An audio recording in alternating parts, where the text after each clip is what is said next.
Oh, I'm back, baby. Yeah, we're here. We're here, guys. We're back on doing the podcast again because I'm back in town. I know to you it's been like, what are you talking about? But to us, it's been a lot of time. Yep. I was in Memphis for a week. You know what I'm saying? Yeah, helping his dad get ready to move. My dad's moving to Phoenix because my parents are studying the hotbeds of the coronavirus. Yeah, they are. Going place to place trying to find out what's crack-a-lacking. No, nigga. They were going to move already. And, you know, life. Yeah, the timing on that was insane. Yep. And it is what it is because people have to work and make a living. So I had to go help him move. Me and Sam went and helped him move. Hopefully he'll be able to move soon. It was nice to be in Memphis for a week, though. Yeah, I mean, Home is super nice. Nice right now, especially because it's green. It's green, and it's at least Los Angeles, it feels like, oh, man, it's death here. Ooh, it sucks here. It's hopeless here. I was so happy there. Yeah. You know, so happy to be in a different place. And the second you come back to Los Angeles, man, I like, feel the heaviness. Because it's just like, well, look, man, you know. Also, I never would have been here in the first place. Yeah, it's not a city I would live in if there wasn't stand-up. A dream I was chasing. You know what I'm saying? And, like, this was the Mecca. It'd be like, you know, it's crazy. Why the fuck would anyone live here? This place sucks ass. If you're from here, get out of here. Unless this is obviously you can, you know. But Jesus, this place sucks. But hopefully, you know, yeah, there's no hope. Yeah, right. Hopefully nothing, guys. Yeah. It's just, sorry, there's no hope at all. Yeah. If this was a Star Wars movie, it'd be called Star Wars No Hope 4 for some reason. Yeah. That was a good reference, guys. I don't know if you got it, but I'm pretty quick with the Star Wars reference right there. But you know what I'm saying? Shit's crazy. It was nice to be home, though. It was nice to just, nigga, I told Hassan this. It was nice to watch TV. My dad has TV, and I can watch SportsCenter in the morning. And I forgot how funny it is. I mean, not how I forgot, because it's like, nigga, they don't have anything. There's no sports right now, so it's all talk. Right. The whole thing is talk. Right. But, man, bro, that shit's funny what they talking about. I can't even imagine, because I remember back in college watching SportsCenter and just noticing the change. You know, where it's like, okay, this is like less highlights, more talk now.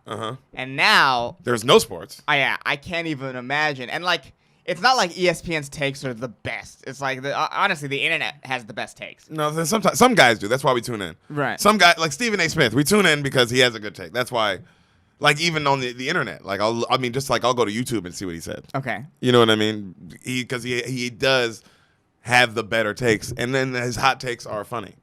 He's a funny personality. He's fun. He's a great personality. Yeah. You know what I mean? Him, Skip Bayless. There are certain ones that people, Shannon Sharp, people still are tuning into certain people, but the majority, no. But this is what's great about it now, since there is no sports, and they're trying to keep it going. They'll say just really horrible shit, and then they'll go back to sports. That shit is funny as hell, nigga. They'll be like, example. They'll be like, you know, it looks like Russell Westbrook caught the COVID virus, and he's said he's not going to be coming to the bubble anytime soon, worried about the safety of his family. But the Rockets already run a small ball kind of system. Yeah. So not losing Russell doesn't hurt him too bad. What do you think about all this, Shaq? Like they try to add coronavirus in like this is just sports. This is sports talk. Yeah. Do you think they make it to the finals? Who? The NBA. Do I think the bubble will last? Yes. Man, nigga, that's a good question. Will the bubble last? No. But that's me being hopeful. I don't know, bro. I mean, look, bro, in real time, this is just so you guys know what day it is. Today is the day all the NFL players band together and said, fuck the NFL. July 19th. It's that day. So, July 19th. That's the day. That is what's happening literally as of like 30 to 45 minutes ago. Right. Okay? Right. So do I think the NBA is going to get through it? Woo. At least they put, and I bet the players will say this, thank you for putting an effort out. Yes. They tried. Yes. They tried, and they tried to make it safe. They tried. I mean, is it going to be safe? Because all the people were like, "Oh, this is bullshit." It's like, hey, man. They all agreed. It wasn't like that. They're forced. No, they don't have a gun to the. All the players can say they don't have to play. Yeah, they can say no. They can all say no. So it was like clearly this was an agreement. So I don't like when people come at them like, "Why are they forced?" It's like, bro, they're not forcing them to do anything, bro. These guys want to fucking hoop. Yeah. They want at least like be like the NBA, be like, hey, give us extend an olive branch. Well, the NFL players want to play that. The hashtag they're all trending with is hashtag we want to play. But why are they saying all this today, Hassan? Yeah, because the NFL doesn't give a fuck. What are their plan? What is their plan as of now, Hassan? No plans. Zero plans. So the NBA is literally in a bubble owned by Disney World right Yeah. now, trying to somehow make it work. Yeah. And the NFL's plan is what? Nothing. And some like If you're older business, right? If you're the Dolphins, they're thinking about allowing fans in the seats. So it's like what is happening? Why are you pretending this isn't real? Why? NFL, a league that I guess we shouldn't be surprised that the NFL doesn't give a fuck. But well, no, I'm not surprised. I'm not surprised at all. I'm more just like, damn. You've never had all your big players band together like this. Yeah. Probably in a while. Probably since the strike. And I don't think you want that to happen. You just gave a guy $500 million. That was a whole. That wasn't just everybody. That was like a unanimous like, hey, we're gonna do this. Yeah. We're gonna give a guy $500 million. We're gonna make it like that now in the NFL. And now that guy and some other guys. Have something to say. Most guys have something to say. Yeah. And they don't look like they're going to be as controllable as back in the day. No. Hell no. Also, no. Like, So it's good like, luck with that, boys. The problem is, like, dude, owners, y'all are fucking billionaires. Oh my god. And deal with it. Oh my god. Help. Fucking help. Dude, fucking help. Billionaires, what are you doing? Do you want us to fucking Russian Revolution you guys and just storm the palace gates? Because that's what's gonna happen if you guys don't help. What are you thinking? You're owners of the company, guys. Like, look, man. Look, just because you know what's crazy is like, man, they ain't asking for much. It's a lot. But it's also like world changing, bro. Like, you know how big of a deal football is. Give them the olive branch of making it safe in whatever way they want to make it safe. Talk to them. Figure out what way they want to make it. Hey, we'll play under such and such guideline. You know what I mean? That's the way we want to play. Right. Then you guys use your fucking billions of dollars to make that fucking happen. And that's what you do. And you know what service you're doing? You're doing a service for everybody. Because it makes everyone say, oh, it's a distraction. No, fuck you, nigga. We only get one life. You want to not have some enjoyment in your life day? Because they've been playing sports since way before sports were televised, bro. People are still gonna, if we lost the internet today, people would still watch people who play something good play each other. Because we're humans. That's what we like. Yeah. Just like we like to listen to people talk. You guys listen to a podcast right now. Take the internet out of it, bro. You still want to hear somebody tell you a story. Yep. Is what it fucking is. Every book can get burned right now. Somebody's going to be telling stories. Please believe. Like, this shit is in human body. So I don't like when people are coming at that. Like, I don't like the don't let them play people. Like, why are you forcing them to play? Like, nigga, they want to, like, this is important. It's bigger than you. It's bigger than you, one person who's like, oh, bro, that shit makes people happy, bro. That shit inspires people. That shit inspires communities. That shit changes the money situation. It's a good thing. Mm-hmm.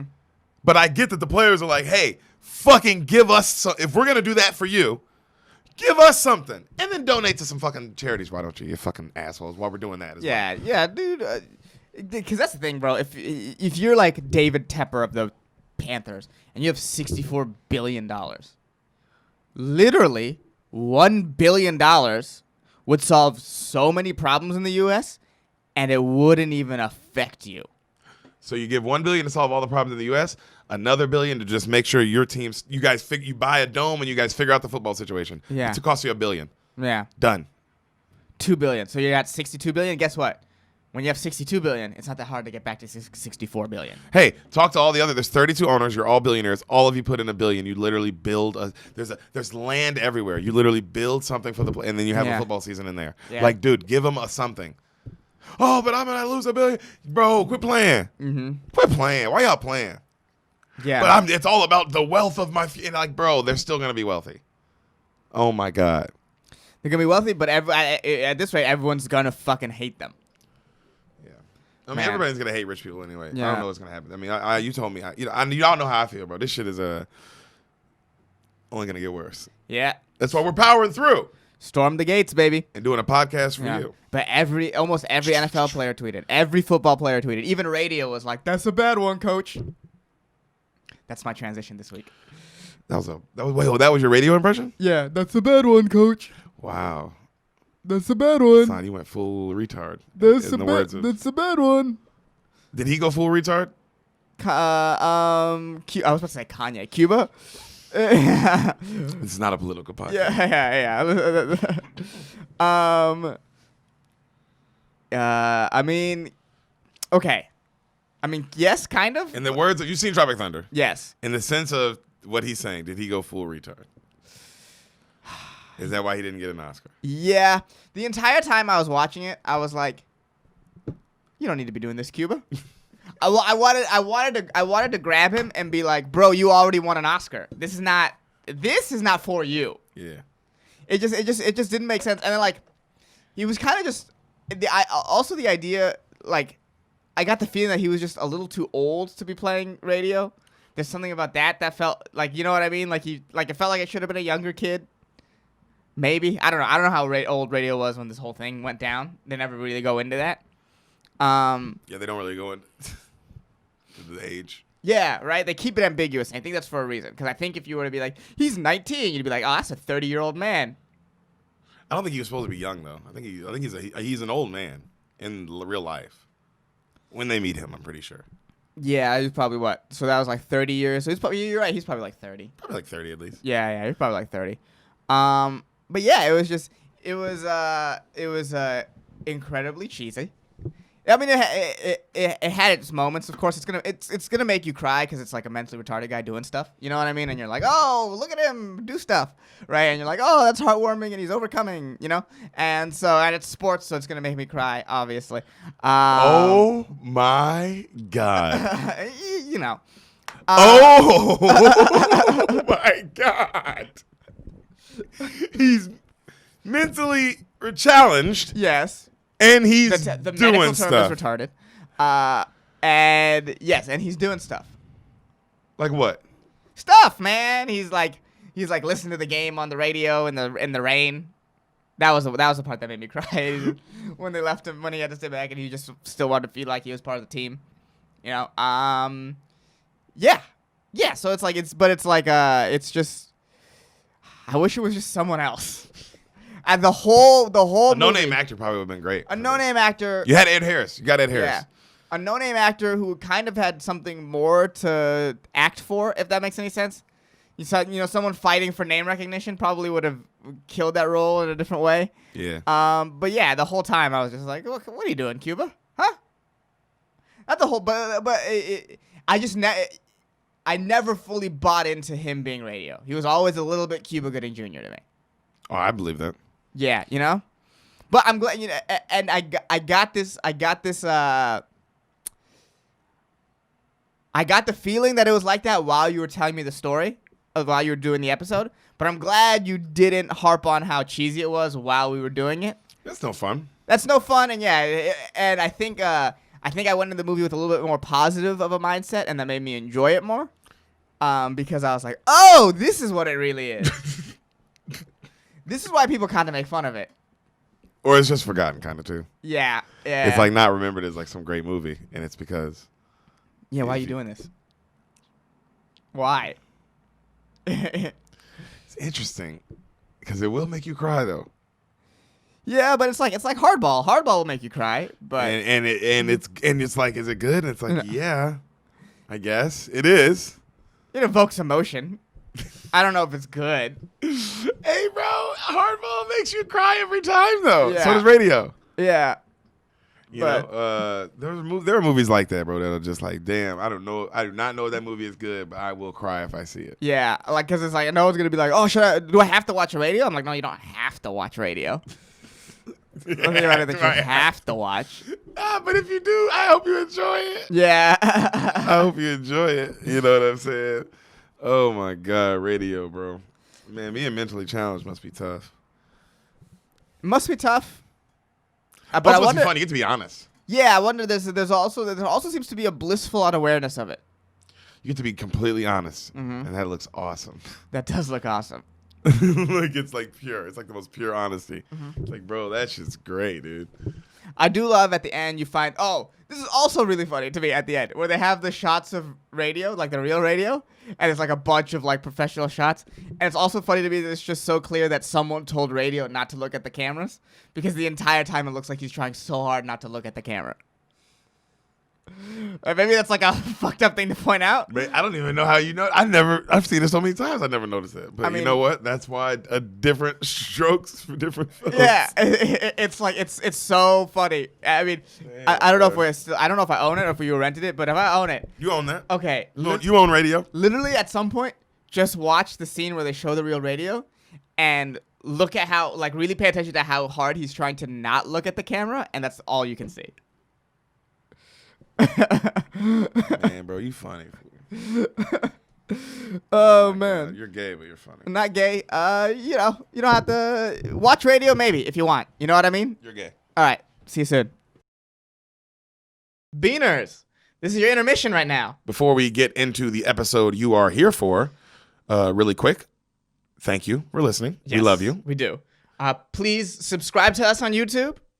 Rate and review this podcast on iTunes. Please rate and review. That stuff matters. We could use the help, and we would appreciate it. Yeah, tell your friends about the podcast. We know you love it. Tell your friends about the podcast. We know you love it. You keep going back and listening to old episodes. That's Yeah. how we know you love it. We appreciate that. And follow us on Instagram at Spoil the Beans, and then you can find our individual Instagrams. We're linked on everything. Follow Derek us on there. Poston, Sanamad. Yeah.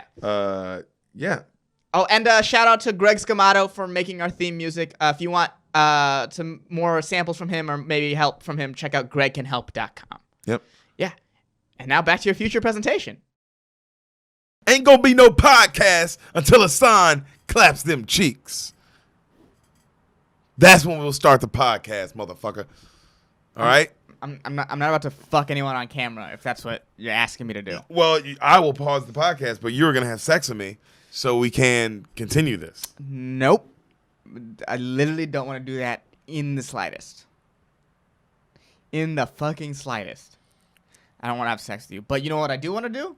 Go fuck yourself. What? I want to follow Darren Bates on Instagram. Man, that's a good follow, buddy. Yeah, DARENBATES. Darren Bates. Follow him. Hashtag let him play. You know? Yeah, he was a part of the players. He just posted. Yeah. But yeah, follow him at WestlandSun_56. Yes. He's an NFL player. Mm-hmm. You'll notice that. He is a father and he is a woman. No. One of those is wrong. Yeah, I think he doesn't.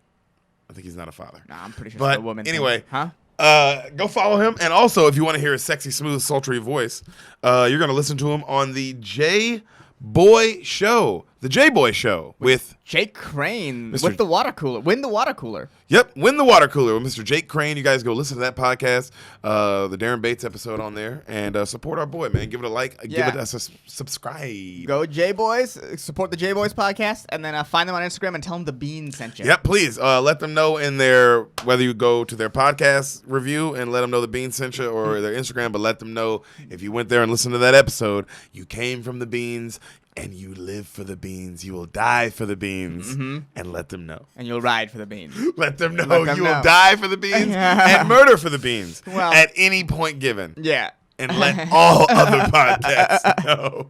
Yeah, just hit up any random podcast. Tell them the Bean sent you. Yeah, all of them. Yeah, Tell them the all Beans of sent you, them. bro. Tell them the Any- Beans sent you. Any podcast ever, bro. The Beans sent me here, dog, because Yeah. that's what we're all about. Is sending the beans to the masses. Yep, spreading the beans. Like HIV, baby. HIV. HI beans. Is that what you're going for? You fucking idiot. I could have said coronavirus, too. You know that thing? Yeah, yeah, that's what I was thinking. But you know, the stuff that we all have. Yeah, it's like a... It's like a plague. It is like a plague. That's sad, isn't it? But we're going to push forward. Yes. And push on, just like you guys need to as well. And you got to stay strong, everybody out there. And if you're listening to the Beans, that's because you got a big old penis or a big old vagina. Yep. And That's you're a strong person. Fat dick or pussy, baby. And Yeah. you're tough. Tough with that fat junk. That's right. Yeah. Good, dude, don't you love spinning, like giving them positive energy like that, Bob? I do. I really do. Bob has been positive lately, and I love it. Yeah. It's, I drank some mushroom tea, and really changed my life. Really got super high, and Mushroom tea will do it. mushroom tea will do it. Was not expecting it to work as hard as it did, but it was crazy. Yeah. Yeah, and yeah, be positive. You gotta be positive, man, and we gotta keep living, guys, and have fun out there. I'm serious. I know it's like insane to say, but you have to have fun. You have to find some way to have a good time. You guys listen to this podcast, so you already fucking know what it is. Right. But get your friends to listen to it so they can know what fun is again. Because we're having fun over here. Look at me. Fun. All right, that's too much fun. Now you're relaxed. Okay, well. You're going crazy. Hassan. All of our listeners and all of our new listeners, of course, all know that you're gay. But No. before we get into the experiences of your homosexuality and your transsexuality and your bisexuality Okay. and Bi your maybe. racial sexuality, A racial, definitely. can you do me a favor? Can you not get a haircut still? Yep. And can you also tell me what you think happens in the motion picture film by the company A24? Ooh. I have a couple of their shirts. Me Shout too. out Neil Brennan. Shout out Neil Brennan.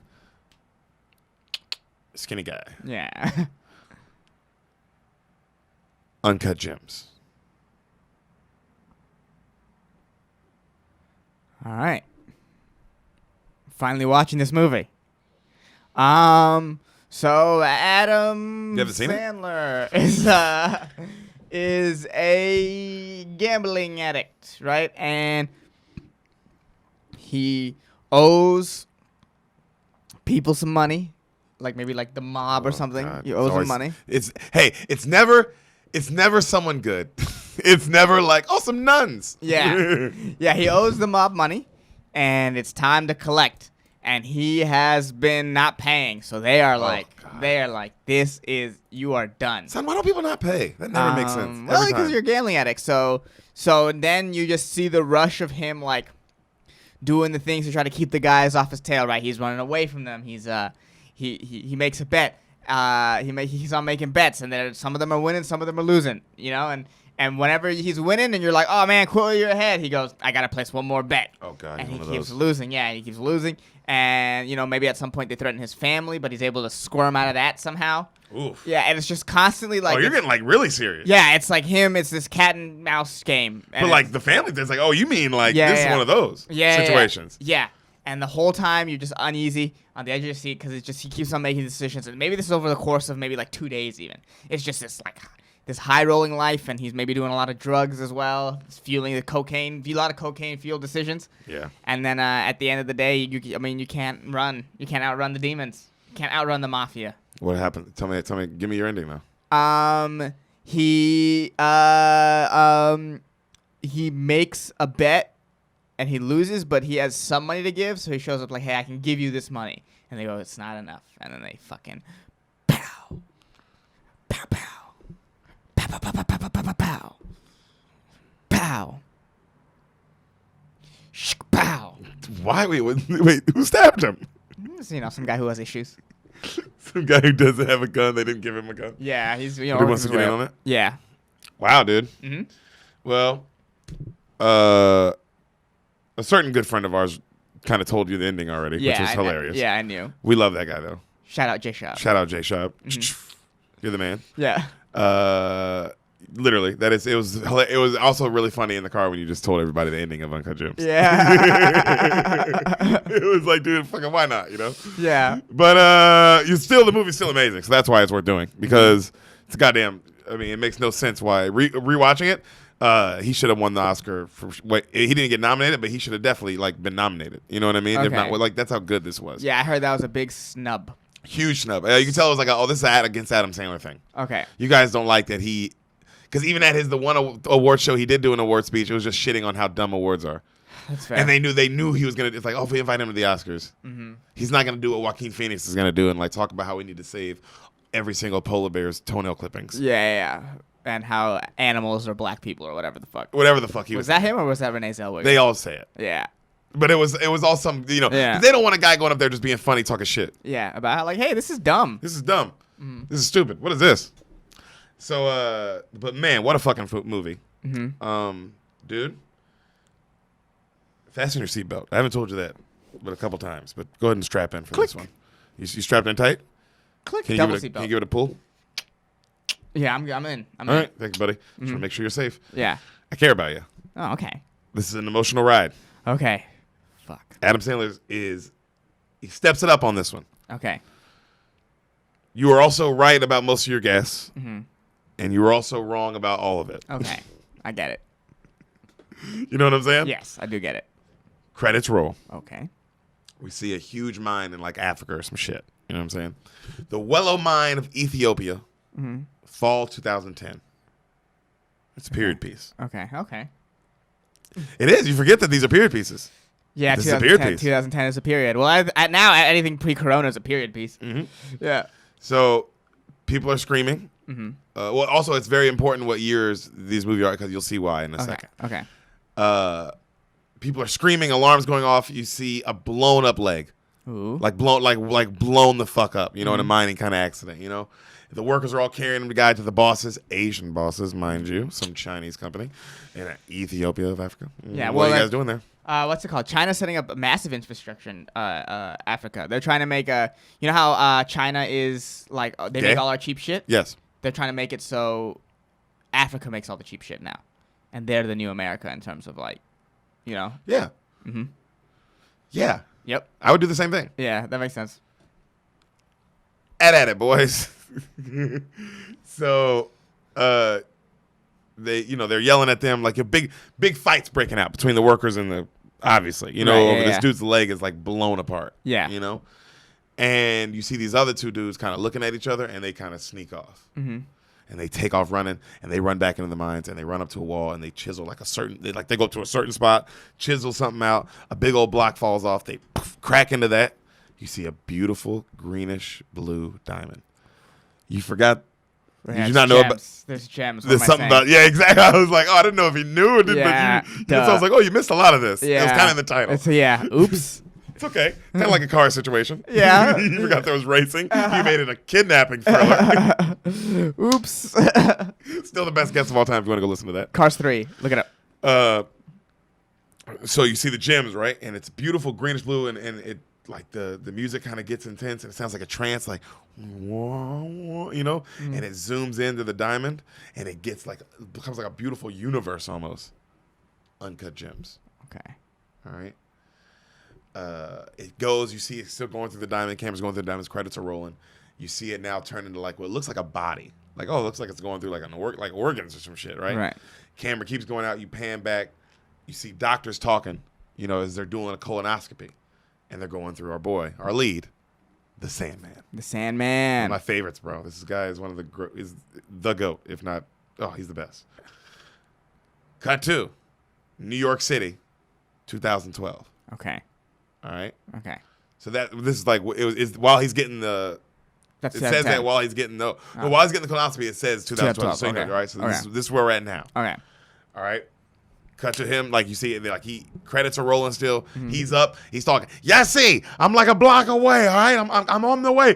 All right, tell Arnold's guys are there. Now you fucking tell Arnold, fucking back off. All right, I'm on the way. He's running through New York, right? He gets to a jewelry store, but like a real jewelry store, Okay.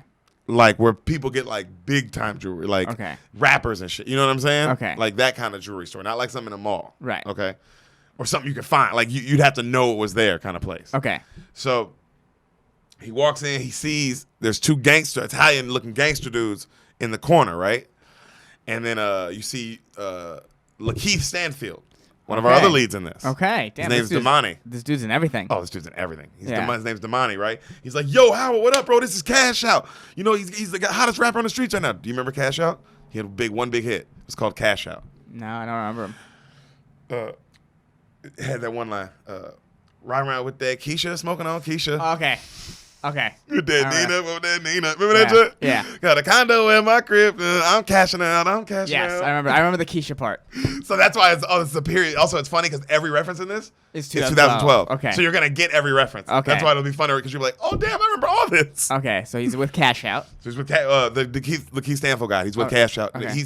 He works for Adam Sandler. Okay.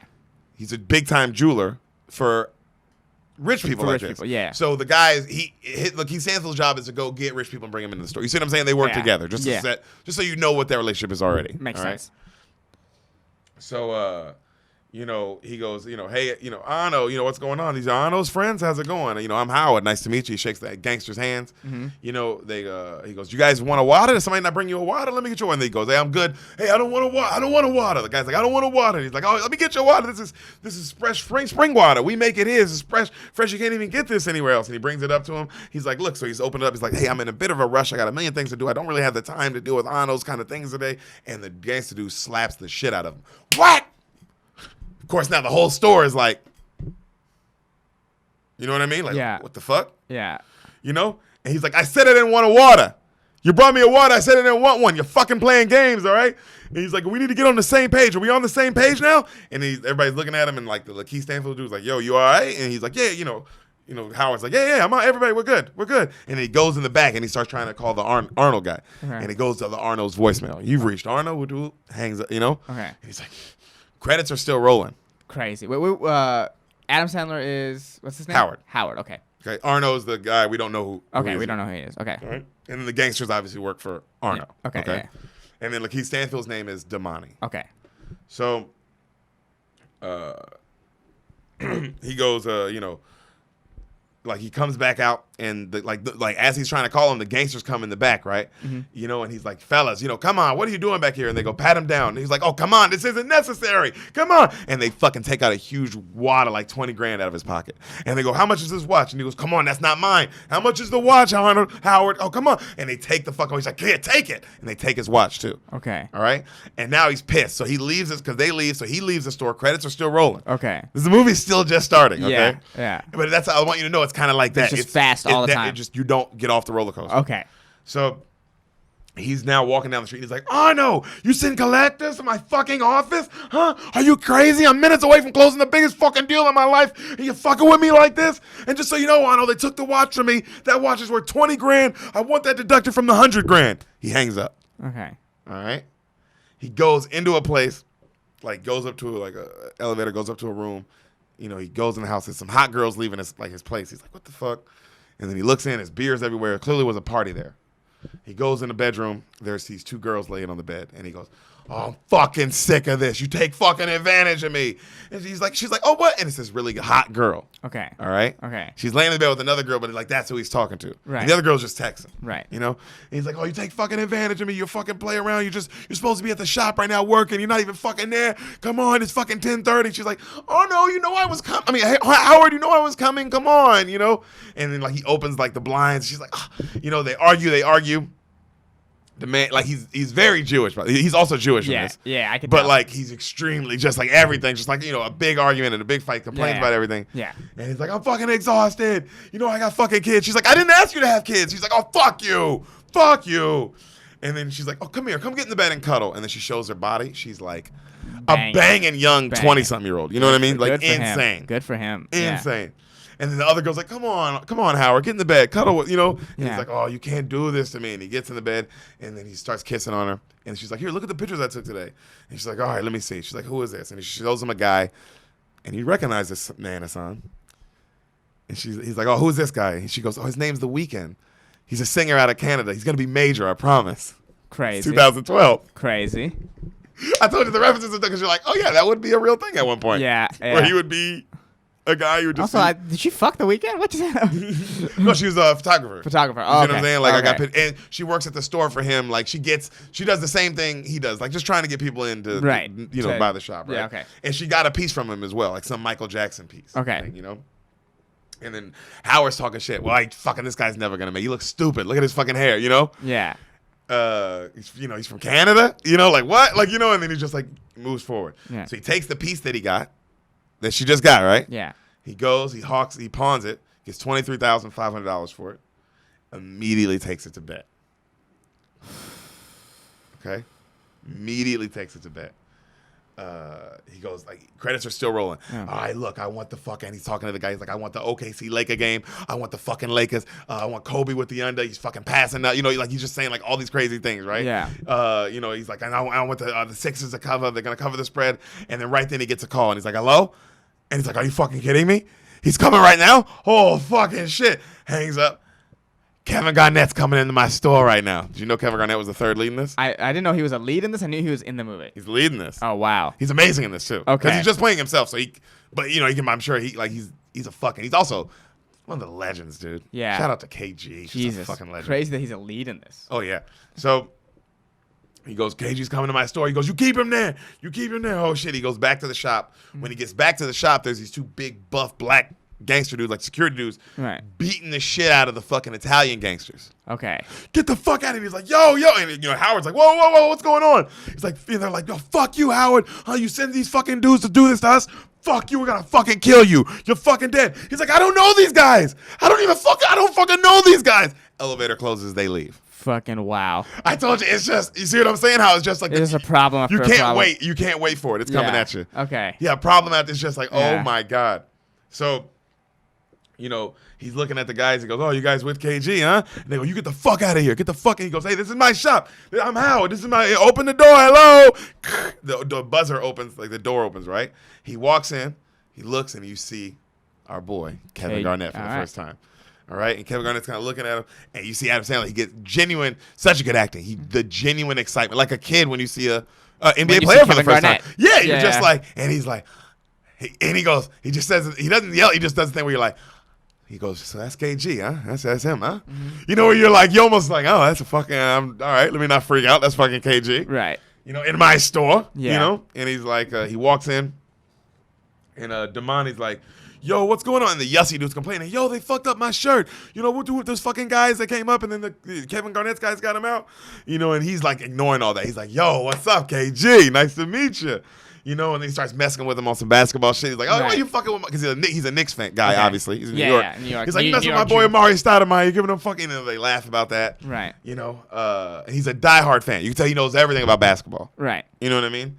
And he goes, hey, let me give you those earrings. Look at those earrings. Give me those. Let me fucking clean them for you for free. He's like, you do it for free. He's like, KG coming into my store. I clean them for free. You know, he goes, by the way, KG, who wins in a fight? Ben Wallace, Tony Allen. KG goes, TA all day. Not even a fight. Crazy. That's for the basketball fans. Yeah. So KG's checking out the jewelry. They're talking shit, just kind of like fast talking to each other. You know, he's like, you know, Doc, know you're here. He's like, no, and you better make sure he fucking keeps it that way too, motherfucker. That's why I'm here. And he's like, hey, it's game night. You should be stretching, KG. Come on, you know. Yeah. Also, I would be wanting. That'd be probably like the greatest conversation ever. Like, oh my God, I'm talking to KG on game night. Like he's in my store on game day. Yeah, and I can't tell his coach. This is fun. Yeah, it's a good story. It's great. Oh, yeah, that's what it is. Because you're like, story. oh, this is just a great story for It's a good everybody. I can story. tell this at dinners forever. Yeah. So he keeps, as this is all happening, he keeps telling KG, hey, KG, don't lean on the glass. Like how your elbow's on the table right now. Yeah. Like hey, he keeps telling him like subtly, like not you, just like, hey, KG, just don't lean on the glass, buddy. All right. And then they keep talking. Hey, don't lean on the glass. You know, he said it like a couple times already. Right. You know, he's, also Yeah. in that Jew way of like The neurotic. neurotic way. Yeah. So he that Jew way. Y'all heard me. I said yeah. it right. I was like, we're just gonna gloss over that. No, I ain't glossing over shit, nigga. And you know what I meant when I said it, bro. Suck a dick. Y'all be neurotic, bruh. Be like if I said it in a black way. If they were doing some black shit, trust me, nigga, I would. Cancel these nuts, nigga. Cancel all of it. So, you know, right then, the Damani dude's like, hey, why don't you sell him one of the watches I brought in? I got these watches. And KG's like, yeah, let me see the watches. And he's like, Howard's like against it. And then he's like, what about the Damani grabs one of his. He's like, come on, show him the watch. He's like, oh, these are dope. Where are the papers for him? He's like, Howard, show him the papers. And I was like, what do you mean? You didn't have the papers. He's like, what are you talking about the papers? And they're getting like a big argument in front of KG. And KG's like, yo, man, if you ain't got the papers for any of this shit, like, I'm too rich to be fucking around with that. Yeah, with some like stolen shit. Yeah, exactly. He's like, Yeah. I'm way, he's like, people call that people out for that shit, especially in my position. I'm KG in 2012. This Yeah. isn't, I'm Celtics, like, I'm that guy now. I already won a ring, you know? So he's like, they arguing back and forth. back and forth. And he's like, man, KG's about to leave if you don't keep him, whoop whoop. And he's like, oh, fuck you, man.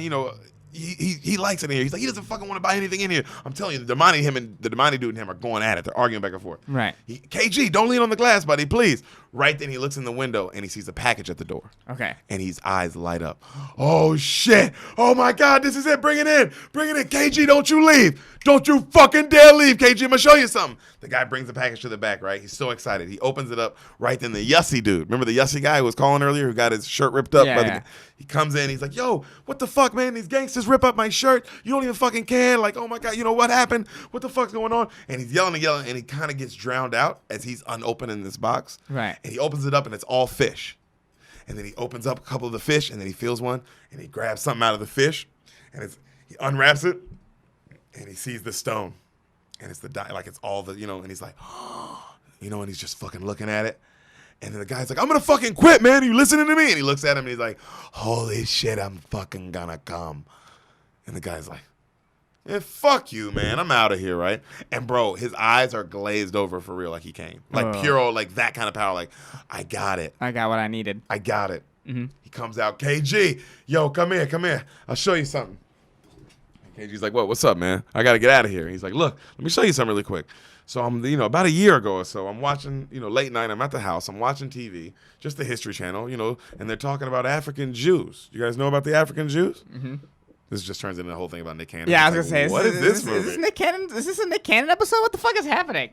Yeah. And he goes, like the Damani guys, man, this nigga thinks everybody's a Jew. He's like, no, fucking hear me out here. There's these black Jews that's stranded in Ethiopia. They got nothing. And I'm watching this, but I'm looking at their clothes. I'm like, what are these guys wearing? They all got these fucking stones in all their clothes and everything they're looking at. So I look it up. It's these precious black opals.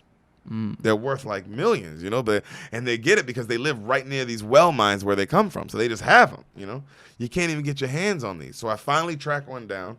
I buy it, and here it is. He shows them the stone. KG's like, oh, shit. KG loves it.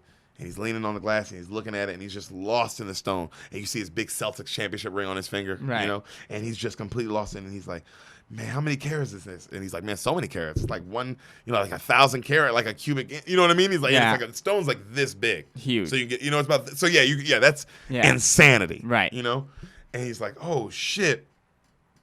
And he goes, people say they can see the universe when you look through these shit. And it's KG's like, I gotta have it. I gotta have this shit. And he's like, it's $1 million opal, man. That's fucking old school Middle Earth shit right there, KG.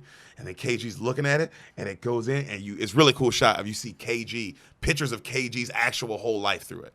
Oh, like the real KG, like in high school and college, you know what I mean? Skipping right to the pro, like early years, you know what I mean? Up to now. Okay. But it's like a fact, it's like a, like that, like a snapshot, okay.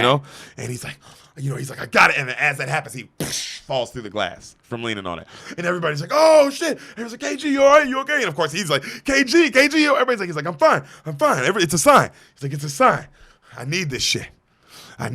Bro. I need this. And he goes, oh, KG, it's not for sale. I can't do that. It's already set for auction. It's already set. It's already going to be auctioned. I can't. Yeah. And he goes, why the fuck would you show me something if you're not going to let me have it? Yeah, that was a bad move. And, bro, that's his face. He goes, you're KG, and you feel him because that's what the acting. Because he's like, you remember how I said at the point he shouldn't have as a businessman, but the kid in the candy store of loving basketball. Let me show the cool guy the stuff. Yeah. Because you're so right, 100%. You're so right. Like what the fuck would you? And KG's right because KG's like, I'm not looking at you like a buddy. I'm here to buy shit, dude. Right. Yeah. Well, this guy is a king of bad decisions. You can sort of tell. Yeah. But I thought that was a great. I noticed. I was like, oh wow, that's great acting. Because why would he do that? It's like, oh, he did it because he's fanning out. Right. He's legitimately fanning out. And he goes, how about this? Or if I can't have it, how about this? Let me hold it tonight, just till the morning.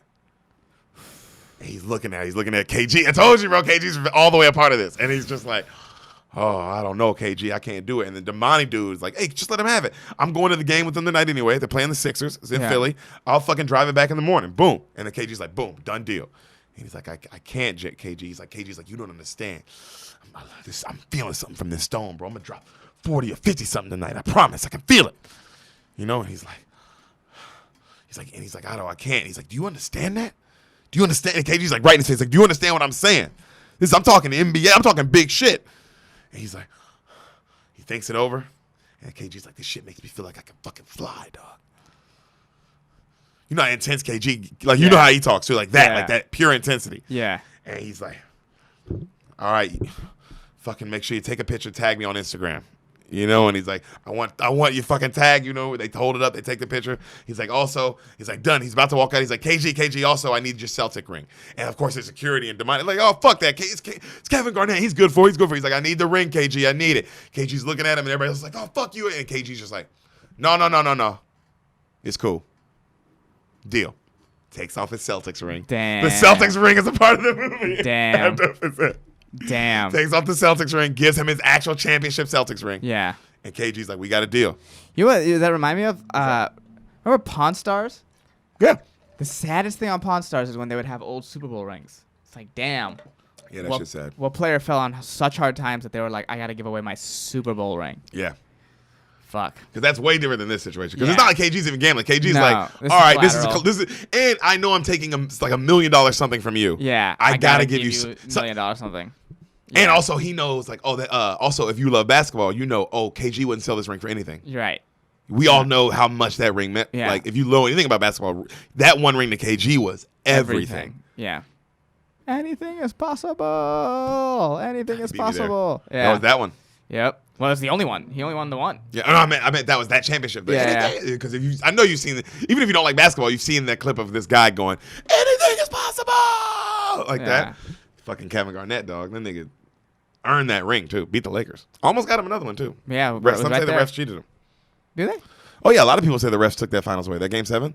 Go look up anything about that. Even if you type up, and I mean type up anything about Game 7 refs when you're away from this. Yeah. And look at all the conspiracy shit on that. Okay. It's pretty intense. Okay. So because that was during that one ref era. The guy who got caught. No, Tim Donaghy was 2002. Oh, okay. So they were saying like it was a part of like it was like connected. You got to look it up to it, but everybody thinks the conspiracy is not ever. The conspiracy is the Lakers got like fucked, and it was because of the connections in between that and the Lakers. Celtics, you know. But they say the same thing happened back then with the Kings. That's why it was connected. Okay. It was like it was the same exact situation. During Kings, that's when the guy there was a ref that got caught gambling on games, Tim Donaghy, and he was reffing game, I believe Game 6 or Game 7 of the Kings Lakers. And they sent Kobe to the line like 20 times in the fourth quarter, some crazy shit like that. And they won. Some clearly fixed shit like that. And it still, I mean, barely won. Don't get me wrong, the games were amazing. Yeah. But that was they say the same thing happened if you watch the Celtics Lakers Game 7. Okay. It's the exact I'll same look it situation. Up. Yeah. So it's pretty interesting. But anyway, I don't know how we got there. Yeah. So, you know, he goes, all right. He gets the ring, you know, and he's like, here, I'm going to put it right here. And he holds up his hand. He's like, it's right here next to my Knicks ring. And he has an actual legit Knicks championship ring from the 70s. Okay. All crazy, right? Yeah. So he goes, he looks at Damani. He says, Damani, you bring the stone 9 a.m. No fucking dicking around. I want the stone back here at 9 a.m. I got shit to do. You know, I got to fucking talk to the auctioneer. We'll do it. KG leaves all happy. He's got the stone in his hand. And then, you're right. He leaves. So right when KG leaves, he fucking leaves. Howard leaves. Yeah. And he calls his son, his older son, about like maybe like 12, 13. Okay. And he goes, hey, you're not going to believe this. Look what I fucking got, huh? And he like FaceTimes him and he shows him the ring. Right. He's like, check that out, boy, huh? That's fucking Kevin Garnett championship ring. 08 Celtics. They beat the Lakers, huh? And he's like, you look what your dad's got on his hand. He's like, Dad, holy shit, that's crazy. He's like, I knew you'd freak out. I love you, boy. He hangs up. Right? Son's freaking out, right? Right. I mean, I would too. I'd be like, how the fuck did you get your hands on that? Yeah, that's wild. He runs right into a store. He pawns the fucking ring. KG's championship ring. Hey, guys, so look. All right, this is an actual fucking KG ring. It's worth fucking, what, 80 grand at least. You know what I mean? Fucking here. I'll give it to you as a loan. I'll be back Friday to pick it up. You hold on to it till Friday. You know, and the guys are like, you know, they start arguing with him, like, 50 G's. They haggle him. Your face is exactly like, this movie's like that, bro. This movie's like that. Okay, so he's pawning the ring. Pure addiction. This is like, a real gambler. Yeah. This is Kevin Garnett's ring. You're fucking retarded. So they're arguing. They tell him like, we'll give him 20-something grand, but if you're not back by Friday, it's gonna be a problem. They're like, come on, I'll be back Friday. And then he fucked him over before. So they say, hey, Howard, we're not fucking around. Don't fuck with it. You know what I mean? You know, come on. He's like, all right. He gets the money. He leaves. When he leaves, the gangsters, remember the two gangsters from the beginning? They're Right. following. They're tailing him. Okay. All right? So you see him tailing him, and they're on the phone with the Arno guy. Okay. And they're telling him, like, oh, we're following him. He's texting somebody. We don't know. He's texting somebody. I can't tell. And the right thing, Arno goes, this son of a bitch is texting me. You hear him say that? Mm-hmm. And they go, well, what'd he say? He goes, I got your money, Arno, right here. And it's apparently like it's a picture of the money he just got. Right. Saying, like, hey, I got your money. All right? And the guys, they go, keep tailing him. He goes right into the fucking place where he was betting earlier. The bookie. Okay. He runs to the back. He goes, yo, I got to change my bet. The 21 grand, scrap it all. I got an extra 23 grand here. Put all 44-something grand on the Celtics. And they go, what? I want a 6-way parlay on the Celtics. I want the Celtics to cover. I want Garnett points, Garnett rebounds, Garnett blocks. I want lightning bets. You taking lightning bets? He's like, yeah, but you don't want those. I want them. $1,000 a point on Garnett. And he's like, are you serious? He's like, I want all of it. I want all of it. And he's like, okay, but hey, well, what the fuck do you know? Garnett this, Garnett that. What the fuck do you know? He's like, I don't know. I don't know what I know. And the guy's like, well, I think it's a dumb fucking bet. He's like, maybe. I disagree, though. And he leaves. Jesus. Cut to that night. Okay. He's watching the game. Mm-hmm. Playoffs, 2012 East semis, Celtics Sixers. For real. Okay. Not like a movie, like the actual one. Right. So that's why I was like, that's why everything is like Who's on that Sixers team? Drew Holiday, Okay. that era. Okay. So literally the first shot is Drew Holiday nails a shot for the Sixers. And he's like, fuck. And he's cussing like crazy. And he's watching downstairs on the TV, right? And then KG gets the ball and nails his first shot. Right. This is also crazy because it's like, wow, the person who wrote this, because this isn't a true story, but they wrote it around the game. Yeah. So it makes sense and it lines up. Right. Fucking awesome. Great writing. Mm-hmm. This movie should have got a award. I mean, it's what killed the box. This movie should have got Everyone an award. talks about it. It should have got. I think it was a straight up snub because people. It's an ad. I think that was an ad against Adam Sandler thing That seems correct. I really do. That seems correct. because they know he's not gonna play. He doesn't play the game. Yeah. And people hate that shit. Yeah, they do. They really do. But he owns all his own products, so he can do what he wants. You can eat his fucking ass, dude. Yeah. Ooh, he's like Joe Rogan. He's in that situation where he's like, hey, dude, I make my own movies. So I can do whatever I please. It's a good situation to be in. The best, right? Mm-hmm. Put my own homies in movies. If they want to make a movie, I'll produce it. Yeah, it's a great situation. God. So, he's yelling at the TV. Mm-hmm. Right then, his wife comes in. Okay. His wife. The girl earlier was not his wife. Just yes. obviously, as yeah, you know. figure that out. Adina Menzel. Let it go. Really? Let it go. I did not expect to see her. I know, right? Yeah. She's the wife in this. Yeah. She does a great job, too. Uncut Gems. She starts singing. Uncut Gems, Uncut Gems. My husband's got an addiction. Yeah. The song gets really dark. Yeah. It's influencing our kids. So she like, hey, go say goodnight to your kid. He's been upstairs waiting for you for a long time. Like they have like 3 kids. Right.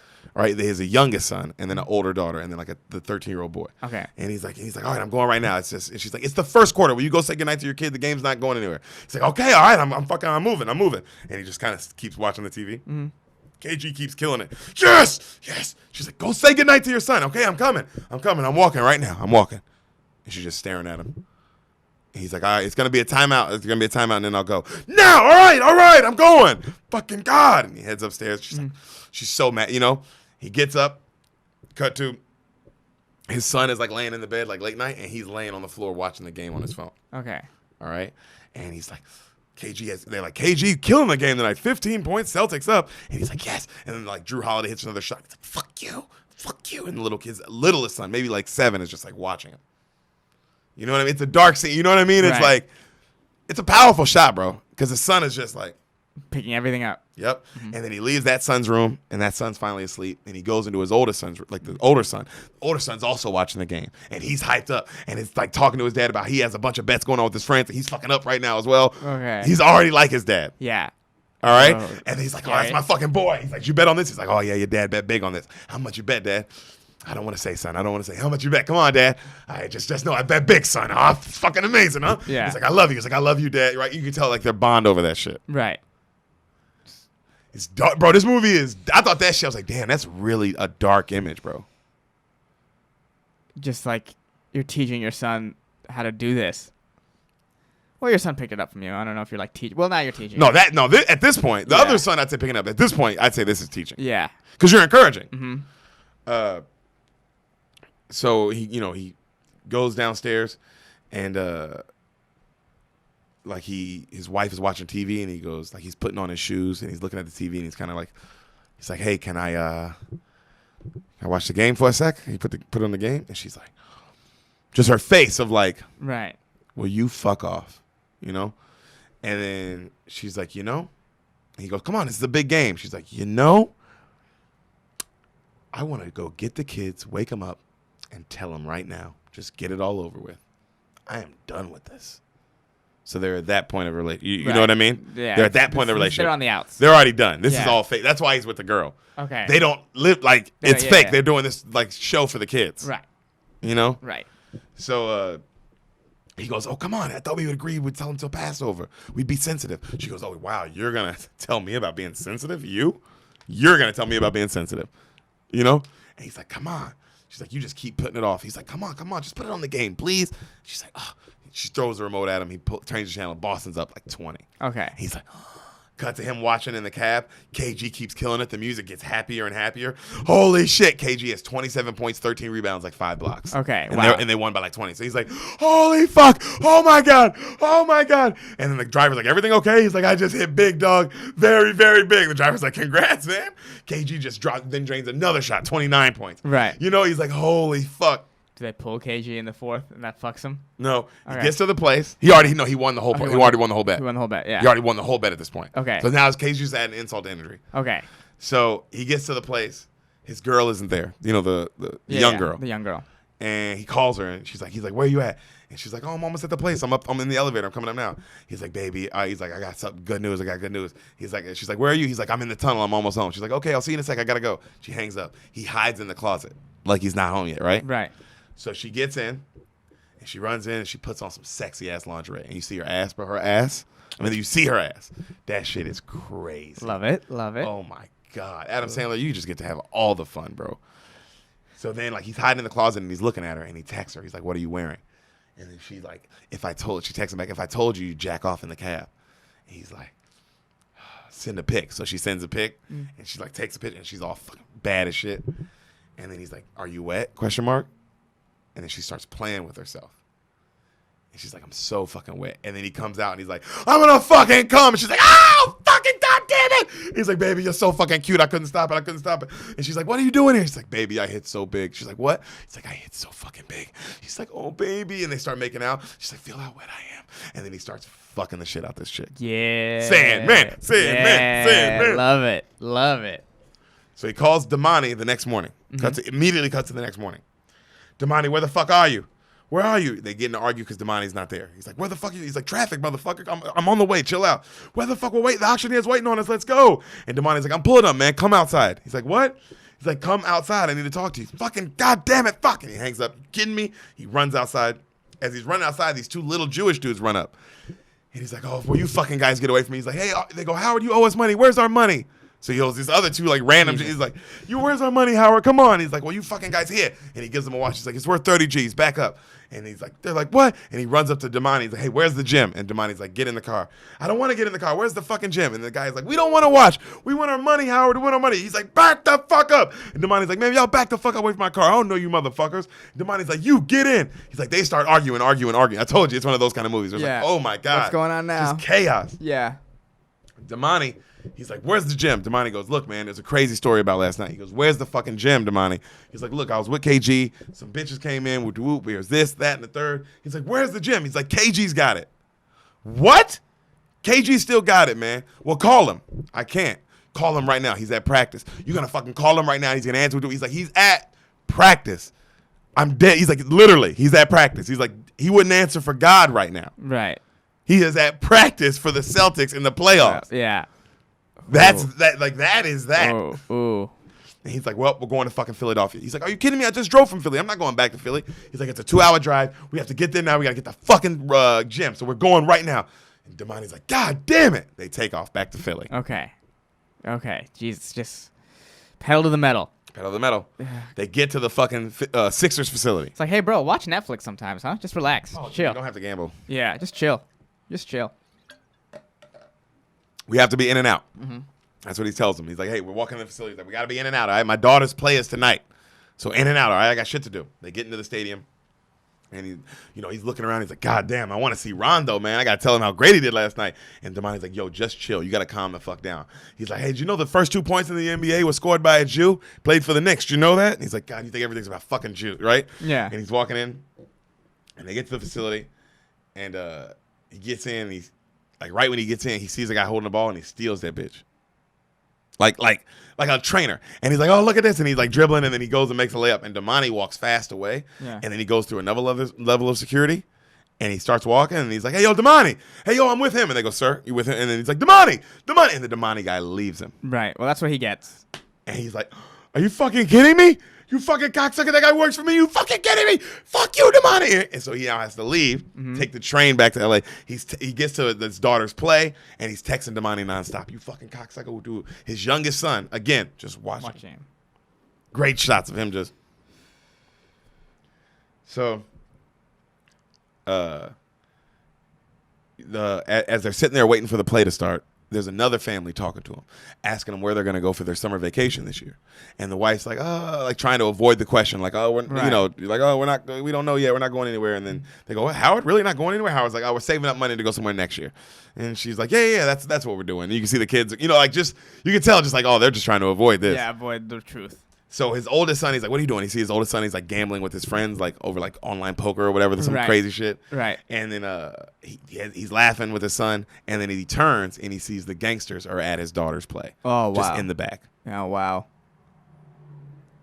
So he's like, mother, and the music gets really serious. And then he goes outside, and he's like, Daddy's got to go to the bathroom. And the wife's like, what are you doing? He's like, I got to go to the bathroom. He's like, your daughter, Marcella, the play is about to start. Are you kidding me? She's going to be on stage soon. He's like, I'll be right back. I got to go. And he walks out, and he walks by the guys. He's like, this is kind of fucked up, guys. Can I see you outside? And then the gangsters are like, you want to talk to us outside? Of course. Let's talk outside. And they head outside. Right when he walks out, the gangster's like, all right, come on, Howard, let's talk. And he's like, that's my fucking family. And he pushes the shit out of one guy. And then one guy grabs him, and he bites the fuck out of him. Ah! And then he takes off running down the school hallways. And they chase after him. So now he's running. He goes to the back of the school. Now he's running through the back where like the play area is. His daughter's like, Dad, what are you doing? He's like, honey, we're all here. We're cheering for you. Don't worry about it, Joseph. Don't worry about it. And then these two gangsters, like his daughter's just seeing this, like, yeah. Dude, this guy is fucking insane. You can just sit and watch the play. Clearly, the gangsters were gonna let you watch your daughter's play. They were sending a message. Yeah. I know they were sending a message, but at this you're absolutely right. They're not they're not stopping the play. They were sending a message to you, like, hey, you're bringing it to this. Yeah. That we will show up here. Mm-hmm. And then you attack them. Ugh. Because your ego. Yeah. Jesus, this guy's ego is out of control. So he heads outside, and then right then a big truck bends the corner, and he locks guys with the eye in the car. Yeah. And the guy's like, motherfucker, go get him. So he's fucking running. He's trying to hit his car alarm. Howard, he's trying, like, his car alarm's going off. And then one of the guys finally has like a little bat and hits him right on the side. Bink! And he drops. Oof. And they pick him up and they fucking choking him out. They're like, you fucking bit me. And he's screaming, Arno. And they put him in the car, right? And he looks, and that you finally see Arno. And it's like this other kind of Jewish older gentleman. Okay. All right? And he's like, Arno, what is happening? Why are you doing this? He's like, don't you fucking say my name. Don't you say my name. He's like, Arno. He's like, I told you how this was going to go, Howard. I gave you a warning. Huh, do you like this? He's like, Howard. He's like, Arno, please, come on. Talk to me, Arno. Stop saying my fucking name. Right?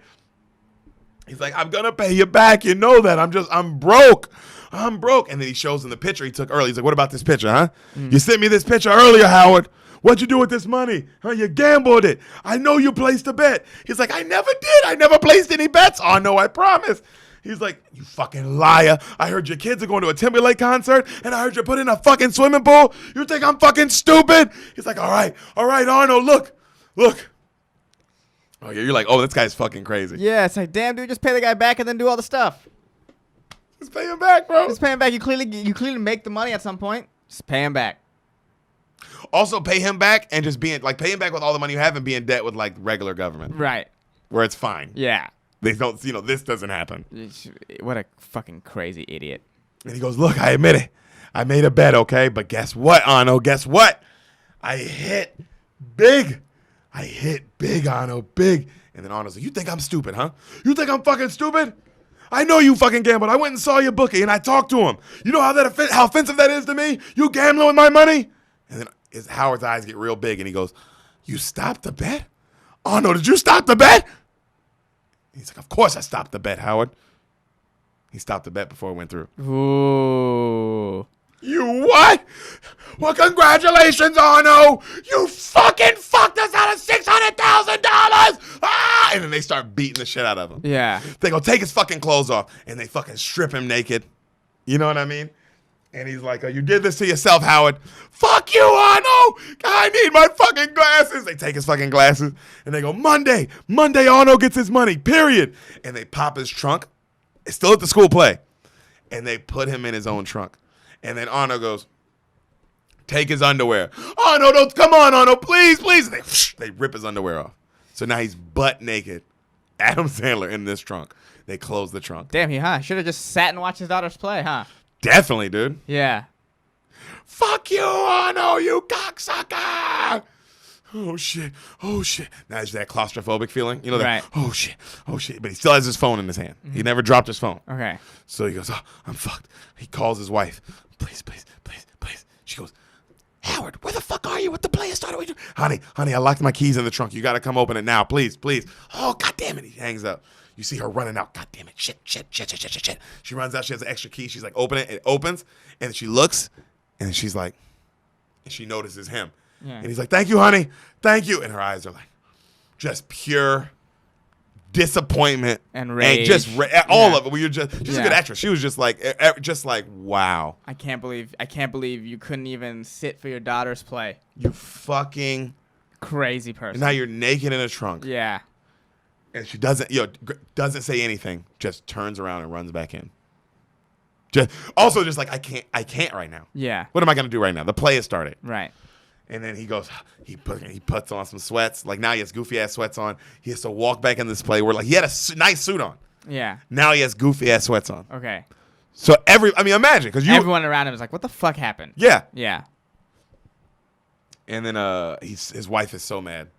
He gets home and he calls Damani. He's like, "Damani, you fucking idiot. Huh? You fucking did that to me, huh?" They're arguing. He's like, "What the fuck you do me like that?" Because he answers, like, "You can't believe you did me like that, huh?" He's like, "What you want me to do? Bring your goofy ass in the locker room? You were bullshitting. I had to get away from you," which he was. Yeah. You know? And he was like, "Where is it? Where's the stone? Do you have it on you? I just want the fucking stone." He's like, yes, I got it. He's like, where are you? He's like, I'm fucking chilling right now. He's like, "Well, are you going to the Weeknd's thing tonight? The Weeknd has a thing tonight. Are you going?" He's like, I mean, I could. I didn't plan on it. He goes, "No, the answer is you will. You're going to meet me fucking there, Damani, with the stone." He hangs up. Mm-hmm. So he goes downstairs and he puts on some nice clothes, right? And he's talking to his wife and his daughter. Like, he's talking to his wife and his wife's just ignoring him. Right. He's like, "Look, I know about the thing." But she's just literally like, not like ignoring him, like trying, like unfazed ignoring. Like, right. Not even. I'm not even hearing this anymore. Yeah. Yeah. And he's trying to explain, you guys trying to lie. Remember those Breaking Bad, when Breaking Bad got to the point where Walter was just like trying to lie and she was just like, "Dude, Yeah. what is this? Yeah. You think at this point?" It matters. Yeah.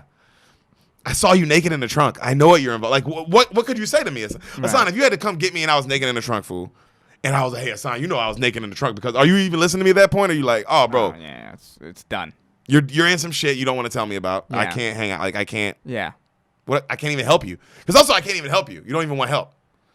So she like the daughter comes in and like he starts trying to talk to the daughter and the daughter's not listening to him either. You can tell she's just like not connected to him at all. Right. And he's like, "Hey, I just wanted you to know, honey, I was proud of you. You know, you." And she's like, "You told me that already, Dad." And he was like, "I know. I just wanted to let you really know." And he's like, "Oh, is everything cool between us?" And she's like, "Yeah. Why are you being fucking weird?" You know? He's like, "All right, I guess I'm being an idiot. I'm sorry. I got to go to the city. I'm going to have fun, but, I love you." And she's just like, "Okay." And she walks off.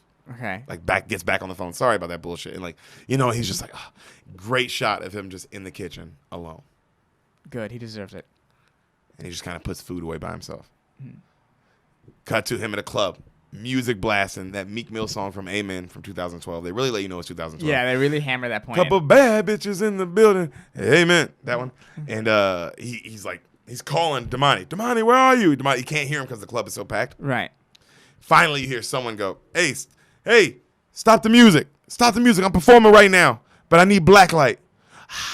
You hear like not a lot of people, but a couple people in the club screaming, "Oh my God." He's like, "I need black light. I'm not going to perform without it, all right? I need black light or I will not perform." And they hear a guy go, "The Weeknd does not perform without black lights."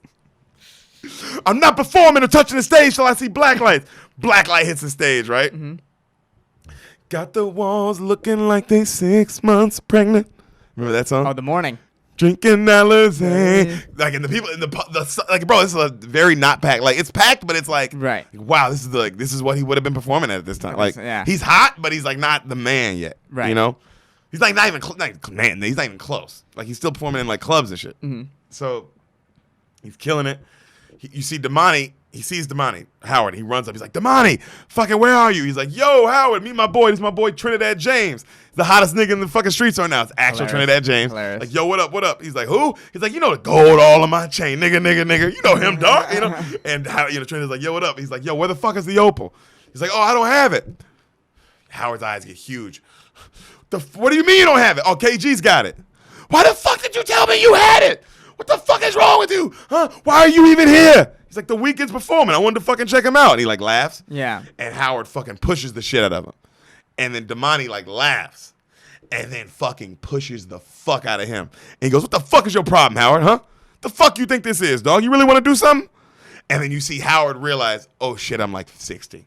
Yeah. And this is like a young black dude who's like 25. Yeah. 26. This dude will fucking, it's bigger. Like, you do everything. Yeah, clearly have some bodyguard people on your side, idiot. You're broke. You spend all your money. Yeah, you're right. You have You're no right. money. You're right. He's like, we good? He's like, yeah, I'm good. Cut to the Weeknd, all that money is the motive.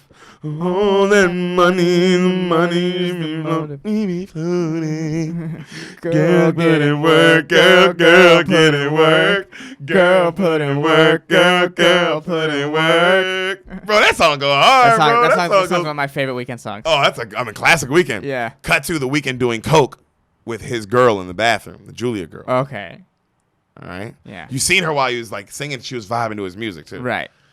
All right. And he tries to kiss her. She's like, no touching. I said no touching. He's like right up on her. He's like, I want to fuck you so bad. It's the actual Weeknd, by the way. Yeah. Performing as him. Right. He does a good job. Right. Also, like they got the Weeknd in 2019. Yeah, they Like that's not. Think about the booking in that. I think if you go to the Weeknd and be like, hey, you want to be in an Adam Sandler movie? He'd be like, well, I'm listening. I'm listening. Yeah. Yep. And then it's like it's not even a comedy. It's a real one. And you're playing yourself. Yeah, I'd be like, oh, I'm definitely Oh, in. fucking dope. I'm just Yeah. playing myself in 2012. Yeah. And you find out KG's in it. Yeah, that's right. That's really cool. Yeah, it's really cool. So, The Weeknd's like, I'm not doing it unless Adina Menzel's in it. that'd be funny. also maybe. No, she killed it.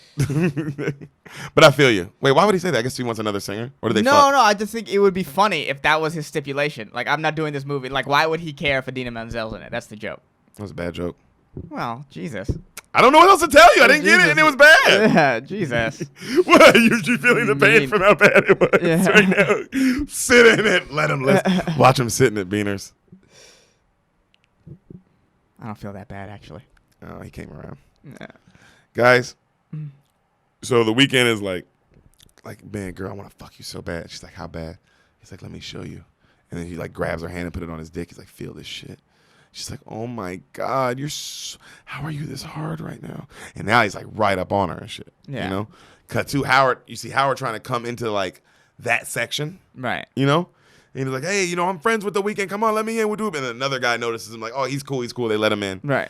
And he's like, hey, yo, where's Julia? And he's like, oh, she's back there somewhere. He's like, hey, yo, by the way, where's that Weeknd, that piece that she got from him? The Michael Jackson piece? Remember the piece he hawked in the beginning of the movie? Yeah. And he's like, oh, I got it. Don't worry. I got to get it to you. Just more. Lies. Just lies. All lies, yeah. He goes, but where's Julia? He's like, look, man, I know it ain't my business, but I saw her go to the bathroom with the Weeknd a little minute ago.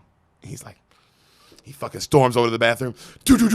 Julia! She's like, oh, shit. She opens the door. She's like, Howard, we were just doing coke. Nothing happened. He punches the shit out of the Weeknd. Him, Adam Sandler, and the Weeknd get into a full brawl. Holy shit. Looking awesome, right? Yeah. Wild. It's 2012 Weeknd, too. So you're Yeah. like, whoa, it's just a fucking brawl of the Weeknd. Yeah, it's crazy. Okay, so he punches the shit out of the Weeknd. Punches the shit out of the Weeknd. Fuck you, motherfucker. They fucking, of course, like the security come and they get Adam Sandler, obviously, right? And they throw him out of the club. His girl's like, Howard, I'm sorry, Howard. He's like, fuck you. And then as he goes out, like they get him out of the club, he's like, I'm suing you, fucking Weeknd. Your fucking radios will never fucking get played anywhere, you fuck. What are you suing him for? Fucking your girl? What Yeah. a weak sue. That is a weak sue. Yeah. Yeah, he fucks your girl, then you punched him. Yeah. Ooh.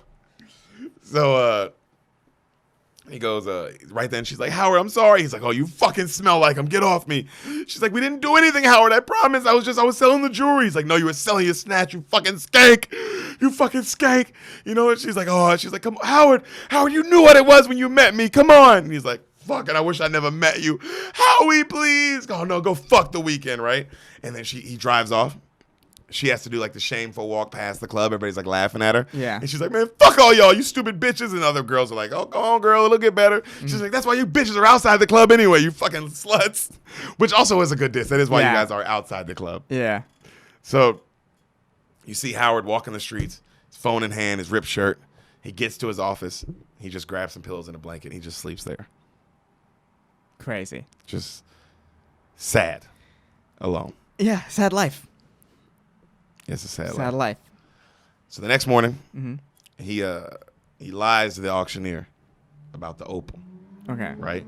And he tells her that he's got it on her. Just there's a reason he hasn't showed it yet. Don't worry, She's like, you have to do it. End of the day, Howard, or we're done.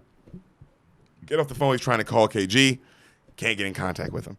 Julia's calling. He's like, fucking, He's like, hey. He answers, where are you? And she's like, what? I'm at the house. I didn't know if you were coming back. I'm sorry. And she's like, so you're not coming? He's like, so you're not coming into work today? You're just not gonna work? She's like, Howard, I didn't know if you wanted me to come. Like, you know what I mean? He's like, oh, maybe go take another nap, huh? You need to remain attractive, don't you? She's like, oh, Howard, come on, I want to talk. He's like, I need to work. I need to fucking take care of your cheating ass. Somebody needs to take care of you. He fucking hangs up on her. Right then, he's so mad, he calls KG's lawyer. He goes, excuse me, I need to talk about one of your high-profile clients, Kevin Garnett, and if he needs to get in contact with me. And they're like, why is that? And like, because if he doesn't, he's going to have one of the biggest lawsuits on his hand. It's going to be a fucking big problem. And they're like, who is this? Right then they go, hey, Howard, KG's here. He's like, nobody. He hangs up. Right. Oh, God, how's he going to get his ring back to him? You already know. I told you the whole time you're in the theater, your stomach's just turned because you're like, oh, God. Yeah. Every situation. Yeah. Kevin, hey, buzz him in. They try to buzz him in because there's a little door. So this is a super nice jewelry store, like I told you. So you open one door and then you're in a little box, like a bulletproof box. Right. And then they buzz you in to even get in the other door. Yeah, makes sense. You see what I'm saying? Yeah. So KG and his crew, they're in that one door. Right. And they're like, yo, and the buzzer isn't working. He's like, all right, try another one. They're trying. He tries some tricks. It's not working. KG's like, yo, I got the gym, man. I got shit to do. Come on, let's go. And he's like, oh, I'm sorry, KG. Hold on. The fucking buzzer's still not working. He tries another trick. The buzzer's still not working. All right. He calls the electrician, like in the back, and he's like, hey, come out. I need you to fucking fix this shit right now. And then KG's like, yo, I want to buy the opal. I want to buy it right now, fucking cash. Like, he's like, 250 grand. In cash, in a bag. He has it, right? He's like, I want to buy it right now. Right. He's like, KG, I can't do that. I'm sorry. I got to go. It's an auction. It's worth more than that. He's like, I fucking right now, 250 cash. Give it to me. He's like, come on. I need this shit. Come on. He's like, no, KG, I don't want to disappoint you. I love you. You're KG, but I feel like an asshole, but I can't do it. And then right then he does a little metal trick and the door finally opens. Right. All right. And he's like, oh, he's like, KG, look, I can't do it. I'm sorry. He's like, well, here, fucking take your opal. He gives it back. He's like, where's my ring? Give me my ring and I'm out of here, man. Fuck this shit. And then right then, like you said, his eyes go, the ring.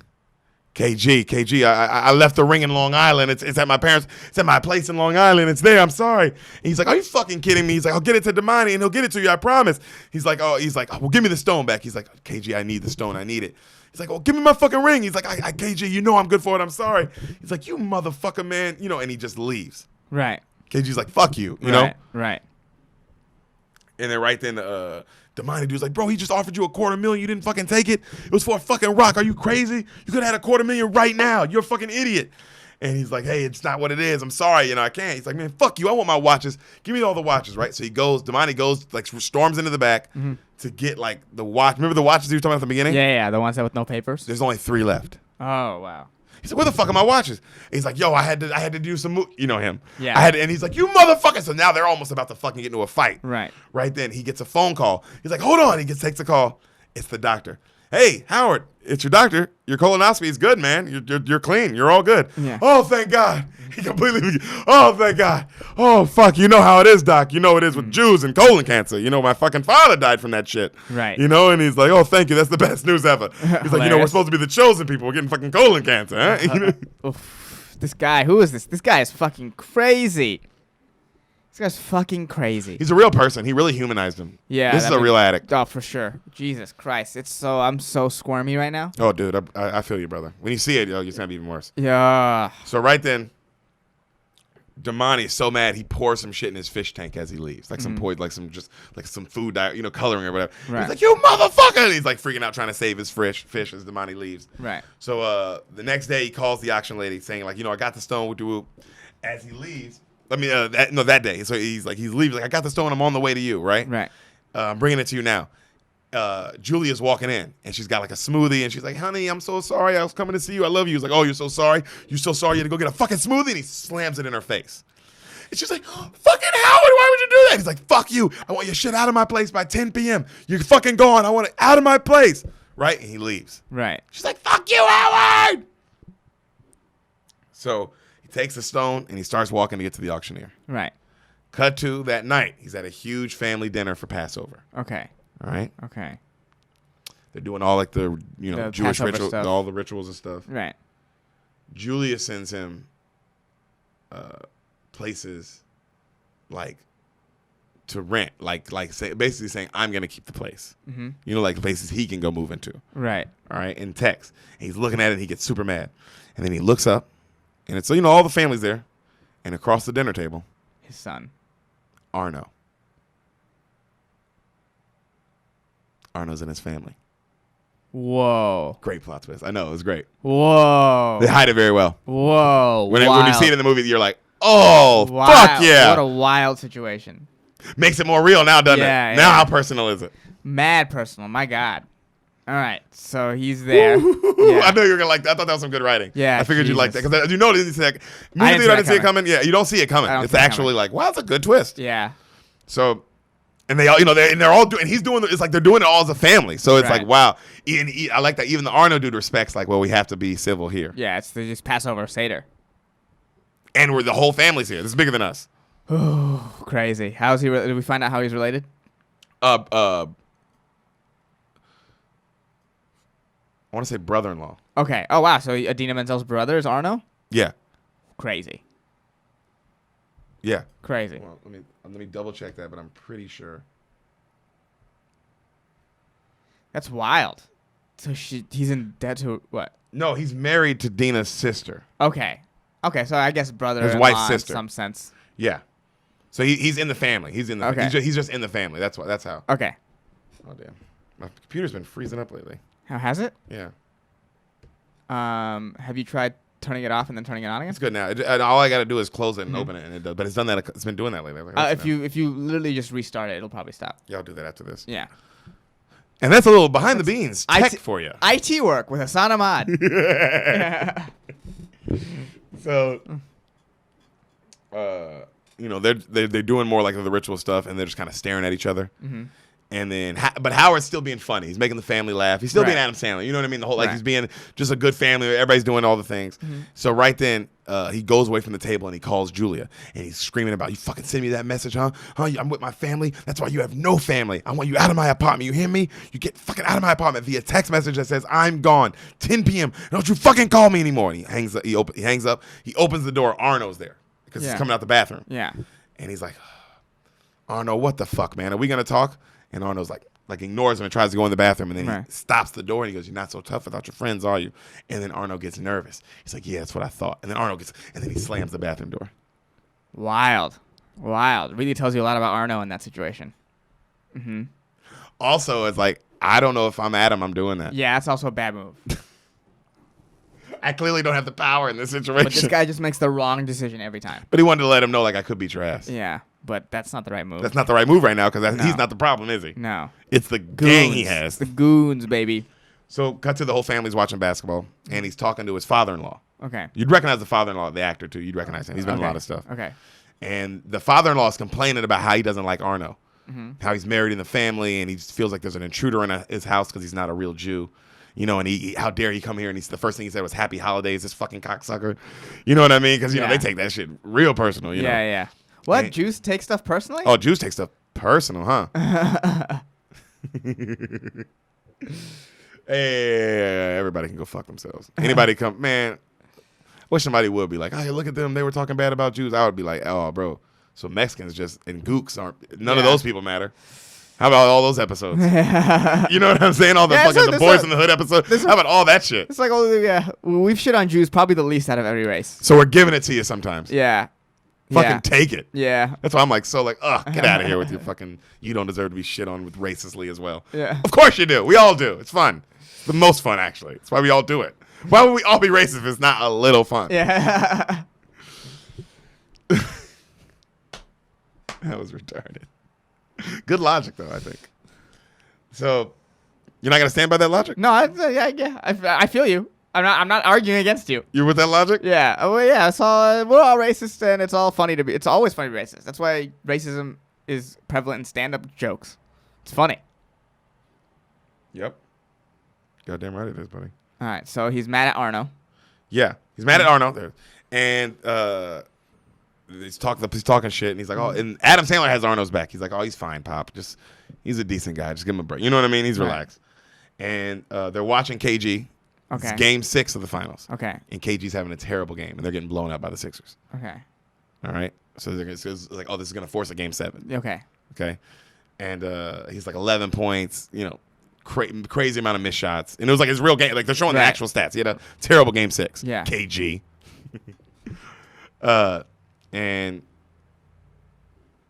there's like he tells him about like the auction on he's telling his dad about the father-in-law about the auction on Monday, and how he's got this opal and it's like $3,000 a carat, and like, oh wow, he's like it's gonna be worth like 1.something million. And he's like, oh no, you're fucking me. He's like, Howard, you're rich, and Arnold's just sitting there listening because Right. he's just listening to all this, right? Right. And he's like, damn, and the family's happy. And he's like, yeah, it's a crazy gamble, but I think it's gonna pay off. And he has a cigar and he's just looking at Arnold, and Arnold's kind of just looking at him like, Right. So he walks upstairs, and his daughter's like, Dad, look, it's Mom. And like all the girls are with the wife, Adina Menzel, and she's got her bar mitzvah dress on from when she was like 13. She still fits it. Wow. What a badass. Bad bitch, bro. Yeah. And she's like, oh my God. He's like, wow, you look gorgeous. Oh my God. And everybody's like, look at her. He's like, can I talk to you for a minute? And he takes her to the side. He's like, look, I'm having second thoughts about telling the family all this. I don't, he's like, is it too late for us? I mean, am I crazy? But can we still mend this? I think we can still do it. And she's looking at him, and he's like, I know I fucked up, but she's like, yeah, you're a fuck up. That's what you do. He's like, look in my eyes. Look in my eyes. Tell me that's not real. Tell me I don't want to be with you. And he gets all serious. And then she goes. He's like, what? What's funny? What? She's like, your face is so stupid. And he's like, okay. He says, look, if it's the girl, I'm leaving the girl. All right, she's done. We're done. She's trash. She was trash. I should have never been with her. You're not trash. She's trash. You're a real woman. I'm done. It meant nothing. She means nothing to me. Please, I'm begging you. One more shot, please. She goes, you know what, Howard? Let me tell you something. You're the most annoying person I have ever met. I hate being with you. I hated being with you. I wish I never met you. She's like, I despise you, right? And then he goes, well, if you punch me in the face, would that make you feel better? Come on, punch me in the face. And then she goes, like that? Like she jumps at him. He goes, ah! And then she goes, ha! And she laughs and she walks off. Good for so her. over him. Good for her. What a badass. Good for her. She was like, I'm done with that shit, bro.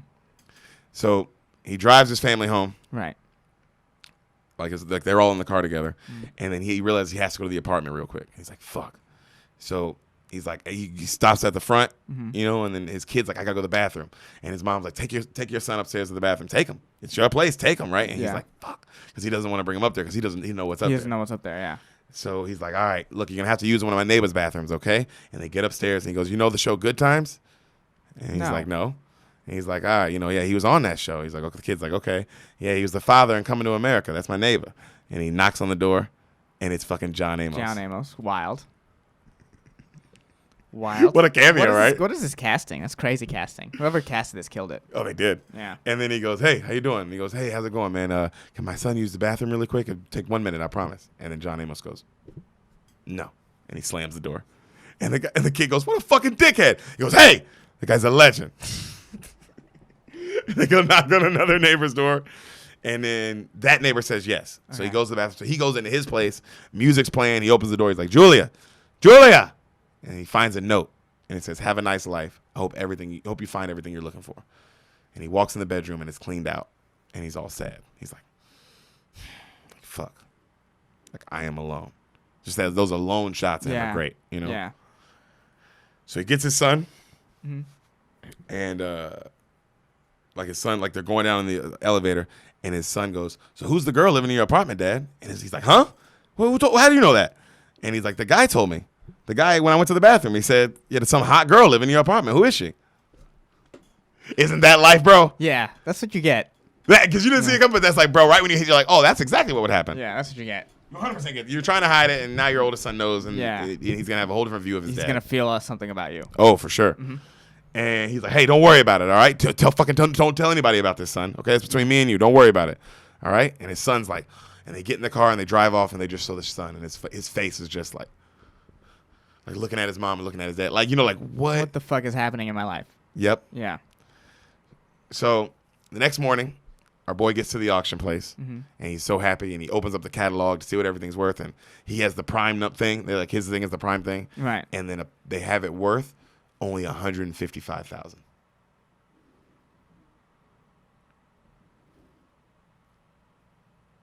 Max like 200 something. Max like 200,000. Damn. So if you just took that money from KG, he would have made way all the worth. money. Yeah.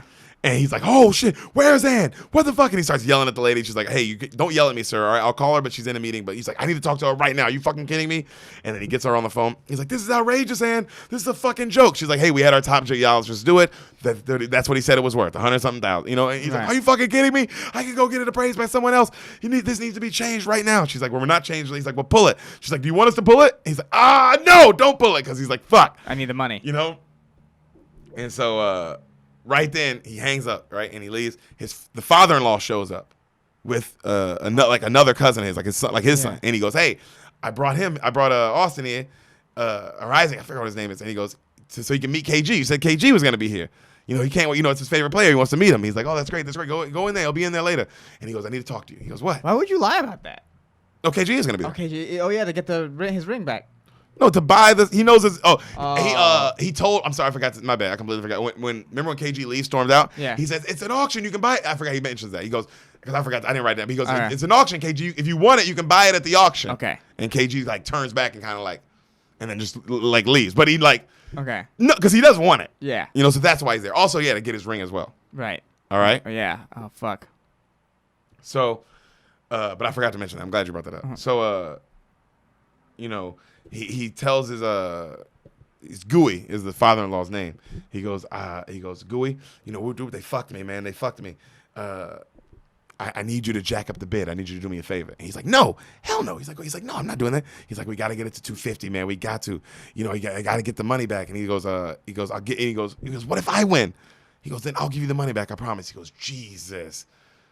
He goes, Howard, please, come on. His own father-in-law? What is some Tiger King shit? This guy's Joe Exotic. Yo, and he's so scared, right? Yeah. The father-in-law doesn't want to do it. He's like, please don't make me do this. Please don't make me do this. Yeah. He's like, come on, I'll give you 20% of the winning bid. I promise. KG's going to buy it. He's obsessed with the stone. We know KG's going to buy it. There's no way he's going to show up and not buy it, right? Right. Just like, and he's like, oh, he goes, please. He goes, Howard, this was supposed to just be about Aaron. He said, this was supposed to just be about Aaron meeting KG. That was all today was going to be. It's going to be a great day. Why are you doing this to me? And then Howard looks at him and he goes, please. He's like, fuck. Cut to, they're in the auction. KG's in there with his lawyer. Yeah. Right? He like they bring out the stone and KG's eyes light up. He gets excited. And they said, we're gonna start the bidding at 20,000. All right? We get 30. Somebody goes 30. All right, 40. Somebody goes 30. And then he goes 50. Oh, pleasure to see you. I mean, 60. Well, pleasure to see you, sir. Mr. Kevin Garnett with the bid. And then like 70, 80. And then he goes 100 grand. And he goes, ooh, a bold giant leap for the giant leaper, Mr. KG. Right. 100 grand. Anyone's going to top that? 105. Anyone else? 105. And then Arno is in the back just watching. Right. All right? So now you see they get to like 110 and KG has the lead thing at like 110. And then the father-in-law has to start bidding. So now it's just him and KG going back and forth. And he's like 160, 160, 170, 170, 180, 180. And then Howard goes, he looks at his uncle, he's like, come on. And then the Gooey goes, 190. And then KG's quiet. They go, right now we stand at 190, 190. And they go, to you, sir? And Kevin Garnett goes, no. He bows out. Sold to the man in the back, 190,000. And you see Gooey's face like, just trying not to panic. What do? I would just run out. What do you do? No, they already got all your information written down before you auctioned it. Yeah, before you. Fuck, dude. He fucked his father-in-law. 190,000, dog. That's Jesus Christ. That's like fucking someone over money. Yeah. Unless they're you know what I mean? Unless they're a legit multi-millionaire. Yeah. Like because even if they're just a regular millionaire, that's too much money, Hassan. Yeah. If they just have $1 million in their account. Yeah. That's way too much money. You have now fucked them out of almost a quarter of all of their money. You also fucked over Arno's father-in-law too. That's gonna be a whole separate thing. You already know. Mm-hmm. So, I told you how it's cool because this movie is not about gang. It's personal. Right. It's personal. Yeah, it's just Jesus. So, Howard, he goes to his, goes up to his father-in-law. He's like, I'm sorry. But, as his father-in-law's walking out with the stone in his hand, just looking like feeling like an idiot. 190 grand. 190 grand. And he goes, that's temporary. I'm going to pay you back. He's like, I told you this would happen, Howard. I told you. He goes, please don't be mad at me. Please. Can I get the opal at least? Please give me the opal. And he's like, take the fucking opal. And he just leaves mad. Right. Also, he's like, what am I even going to do with this fucking thing now? Yeah. Take it. Yeah. So he walks up to Arno and he's like, Arno. He goes, Arno's like, what the fuck was that? He's like, it was a mistake. I'm sorry. I admit it. I shouldn't have got him involved. He's like, but let's hit pause 1 second. Look, I'm going to call Kevin, and he wants it still, I promise. And he pulls up his phone. He's like, KG. Hey, KG, it's me. Look, I got great news. I still got the stone. Arno snatches the phone. He goes, hello? Hello? There's no one fucking on this, Howard. And he smashes the phone. Right then, one of his goons hits him in the throat. Remember that throat shot from He Got Game? Yeah. Same shot. Yeah. And he's like, and they go, come on, too many people around. Let's go. And they start walking off. And he tries to talk. He's like, and he's running after him. He's like, Arno, look, I spoke to Damani. All right, he's in business with the guy. All right, we can get this fixed. And Arno goes, that's enough, Howard. That's enough. And then right then his goon punches him in the face, and they pick him up and they throw him in a water fountain. Oof. And he's just bleeding, drenched wet now. Yeah. He gets up. He checks on the stone. It's okay. He just walks off, just soaking wet, walking down the street, just defeated. He gets to his store. He sneaks in. The Julia girl's working. Right. And she notices. He goes in the back, and then he calls out in the front, and he tells everybody to go home. Right. Store's closed. Right. So everyone leaves. He's staring at the stone and just rubbing it. Right then, Julia comes in, and she's like, hey, sorry to bother you, but I just wanted to know how the auction went. He's like, terrible. And he's got his hands covering his face. She's like, well, I bought a sweatshirt for you. I thought it would look really nice on you. He's like, just leave me alone, please. And she's like, Howie. He's like, don't look at me. And he just breaks down crying. Crazy. Like actual, just full-on Adam Sandler. Don't look at me, please. I don't know what I'm thinking. Nothing ever goes right. I'm so fucked up. I'm fucked up. That's all correct. I don't feel anything for him. I don't feel anything for him. She's crying. She's like, I'm upset too, Howard. I'm sorry. Mm-hmm. She was like, I'm so sorry. I feel like if this has anything to do with me. And he goes, it wasn't nice what you did to me. Why'd you hurt me like that? And she's like, look, I have nowhere to go.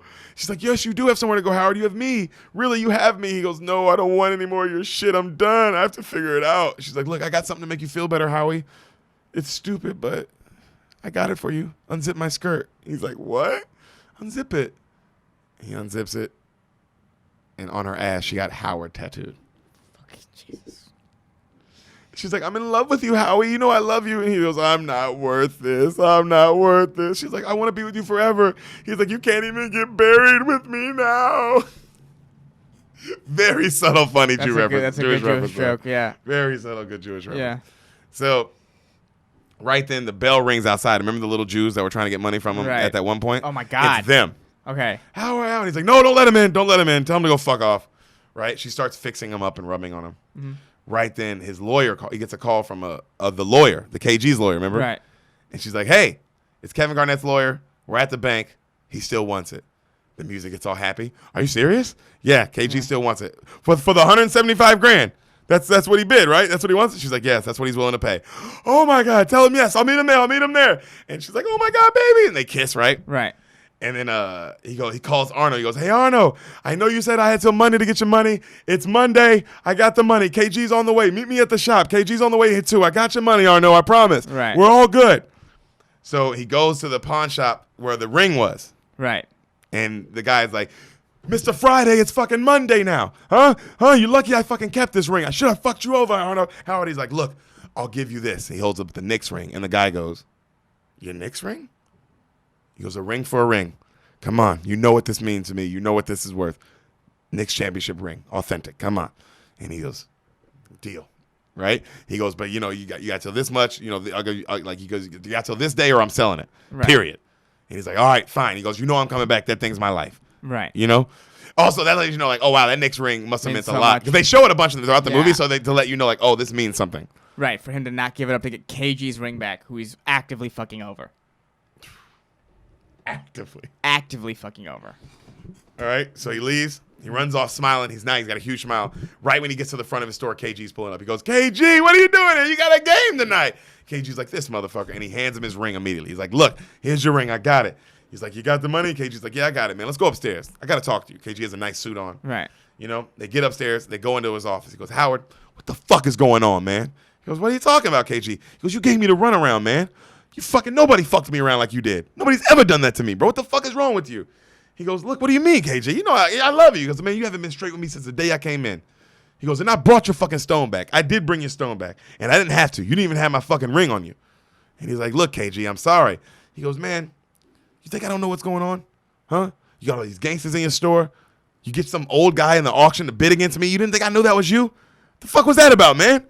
Even right now, you won't be straight with me. What the fuck's going on?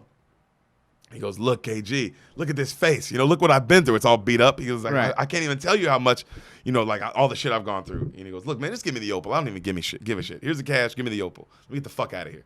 He goes, I respect you, KG. And KG's like, man, I thought you were a real fan. I am a real fan, KG. I love you. Nobody loves you more than me. And he goes, well, what'd you pay for this? And he's like, what do you mean? KG's like, tell me what you paid for this. I'm not going to ask for my money back. You already got your money. I got my stone. It is what it is. Man to man. Mano y mano. Nobody's in the room. How much did you pay for this stone? And Howard's like, KG, don't make me answer that. Come on, man. Fucking tell me. What does it matter now? If I answer, it's gonna have it's gonna be misleading. It's like, tell me. I paid $100,000. $100,000. You paid $100,000 for the stone, so you basically doubled your money. Double my money. I was supposed to make over $1 million. Oh, so you were just gonna fuck over everybody. So how he goes, what do you mean? He's like, $100,000? He's like, in Ethiopia, that shit goes for a lifetime. Are you kidding me? I can't get paid? I can't get my millions of dollars? That's what you do? Huh? He goes, when you're fucking up 30 on the team, do you come out, if you're in the game, do you stop playing? Or do you fucking bam on him? Because I've seen you do it, KG. And KG kind of looks at him and he's like, that's what you do, huh? He goes, you want to see something crazy, KG? Look at this. And he pulls up the gambling stats for the night. It's Game 7 against the Sixers, East semis. Right. And they have the Sixers to win. All right. They have the actual stat, like right. The Sixers were to win by like a lot. They had KG only scoring like 6 points. Like they had him not doing nothing. Right. You know what I'm saying? Yeah. Because he hadn't done nothing in a second, And so they were like, they think you're not going to do nothing, KG. That's what they think, huh? Doesn't that make you mad? And KG's looking at him. He's like, doesn't it make you want to step on that fucking neck? Huh? Because that's what I do. I ain't no athlete, but I ain't no athlete, KG, but I do this. This is what I do. They think you're not going to score in Game 7. That's how they feel, huh? Huh? That's what they think, KG? And his face starts getting serious and he starts twitching. And he's like, let's fucking bet on this shit. KG's like, what the fuck are you talking about? He's like, come on, let's fucking bet on this shit, huh? Come on. Right. And he dumps all the cash out and he puts it in a bag. Right? And then Arno's people are there. Right. Like you see his people come in now. Now they're in the store waiting on him outside. Right. All right? And he stuffs this Louis Vuitton bag with cash. He's like, you're magic. He's like, nobody understands the kind of game you're going to have tonight. He goes, it's a fucking lock. I do. They don't know, but I do. You and I know, KG. You and I know. KG's just staring at him, right? Julia, right then, Howard texts Julia, says, meet me in the secret spot. And so she looks at Arnold's guys who are looking at her. He has like 4 gangsters in the room. They're waiting on him. Right. So she's like, I got to go to the bathroom. And then they let her out. So she buzzes because nobody's in the store. Right. She buzzes out. She goes to this little room. He fucking hangs out a window. He's like, come on, come on. She fucking goes in, opens the window. They're like right next to each other. Okay. He's like, take this. All the bets are inside. You're going to place all those bets. It's all the cash I got on me. It's everything. Go fucking do it. She's like, are you sure? He's like, that's right, baby. I'm going to fuck the shit out. I'm going to fuck shit out of you after this. I promise. She's like, oh my God, I love you, Howie. He's like, I love you too. Right? She takes off. Right. Right then, KG leaves. He's got to go to the game. Mm-hmm. Arno comes in. He's with his gangsters. He tells them what the plan is. He's like, hey, Where's the money? He's like, I bet it all. I bet it's all. It's on the way to the casino, Arno. I don't got the money. I had to bet it. I'm sorry. Arno's like, are you fucking kidding me? Are you fucking kidding me? Where's the money? Huh? Right then, two of the gangsters leave to go chase down the girl. Right. Because they know, like, oh, she just left. Right. All right. So they're going after because they know what she looks like. They know they're going after her. Yeah. The gangsters are about to. They grab him. They're like, we're gonna fucking show you. We're gonna show you how. They throw it, but they got him hanging out the window now. Right. Oh no, please. They hanging him out the window. You're gonna call that bitch. And you're gonna tell her to cancel the bet. That's what you're gonna do.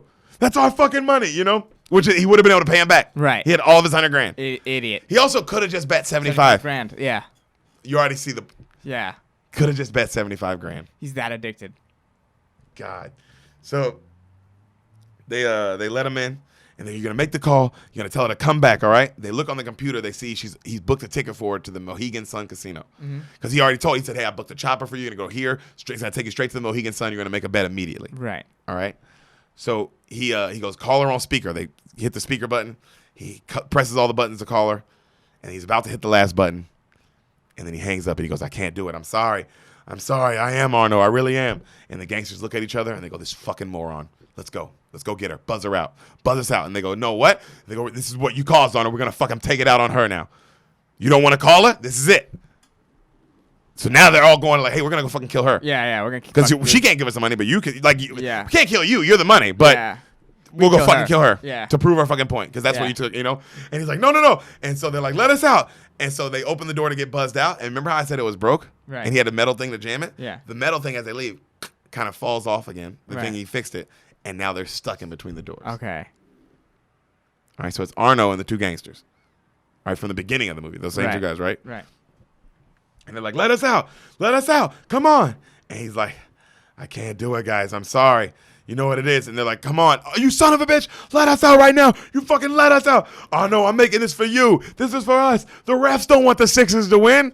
It's the fucking, we know it's all rigged. Come on, you know that. It's fucking big names. They want the Celtics, baby. That's what they want. Celtics Heat, which is what they would definitely want. Yeah. Which is what they got. Yeah. You know? Yeah. So, right then the gangsters are like, open this fucking door. And he goes, all he needs is the opening tip. That's the biggest parlay. The opening tip, trust me. And there's no way he's not getting it. I know KG. And he goes, the gangster's like, right now. And they call somebody. They're like, I'm going to make you open this door. And then right when he sees they call somebody, he runs to his phone and he calls his family. And he tells his wife, get the kids out the house and get out the house. She's like, why? Why would you? He's like, trust me. Just get out the house. Go to your friend's house. Don't tell anyone where you're at. Go now. And he hangs up. Right. Wow, he's that fucked up that he still won't stop it, even though his kids are in danger. God, I'm glad he dies. She's like, okay, I'll meet you there, right? She hangs up. So on the chopper, Julie is talking to some rich dude who just won't stop talking nonstop on her way to the casino. And she gets there, she runs up, she makes her bet. She's like, look, she reads the note. I want a Celtics parlay 3-way. I want this on Garnett. I want that on Garnett, like everything, all this shit, right? Right. And she's like, how much you want to bet? She dumps out the whole bag. And they're like, how much is it? She's like, I don't know. And they're like, all right, well, give us a second to count it. So they fucking count it up, right? They bet all this. Howard, he's watching Game 7. The three guys are in the box just sweating now because they're just in this hot box pretty much. Right. All right. So he calls her. He's like, all right, did you make the bet? She's like, I made the bet, baby. He puts her on speakerphone. He's like, Arno, listen to this. Read the bet out loud, baby. And she goes, I put 155 on a 3-way bet, $155,000 on a 3-way parlay. For the opening tip, for KG to get like a certain amount of points, certain amount of rebounds, certain amount of blocks, and that the Celtics win. Right. All right. And she goes, and he goes, what's the total if we win them all? She goes, $1,225,000. It's a lot of money. 1.2 bucko. A lot of money.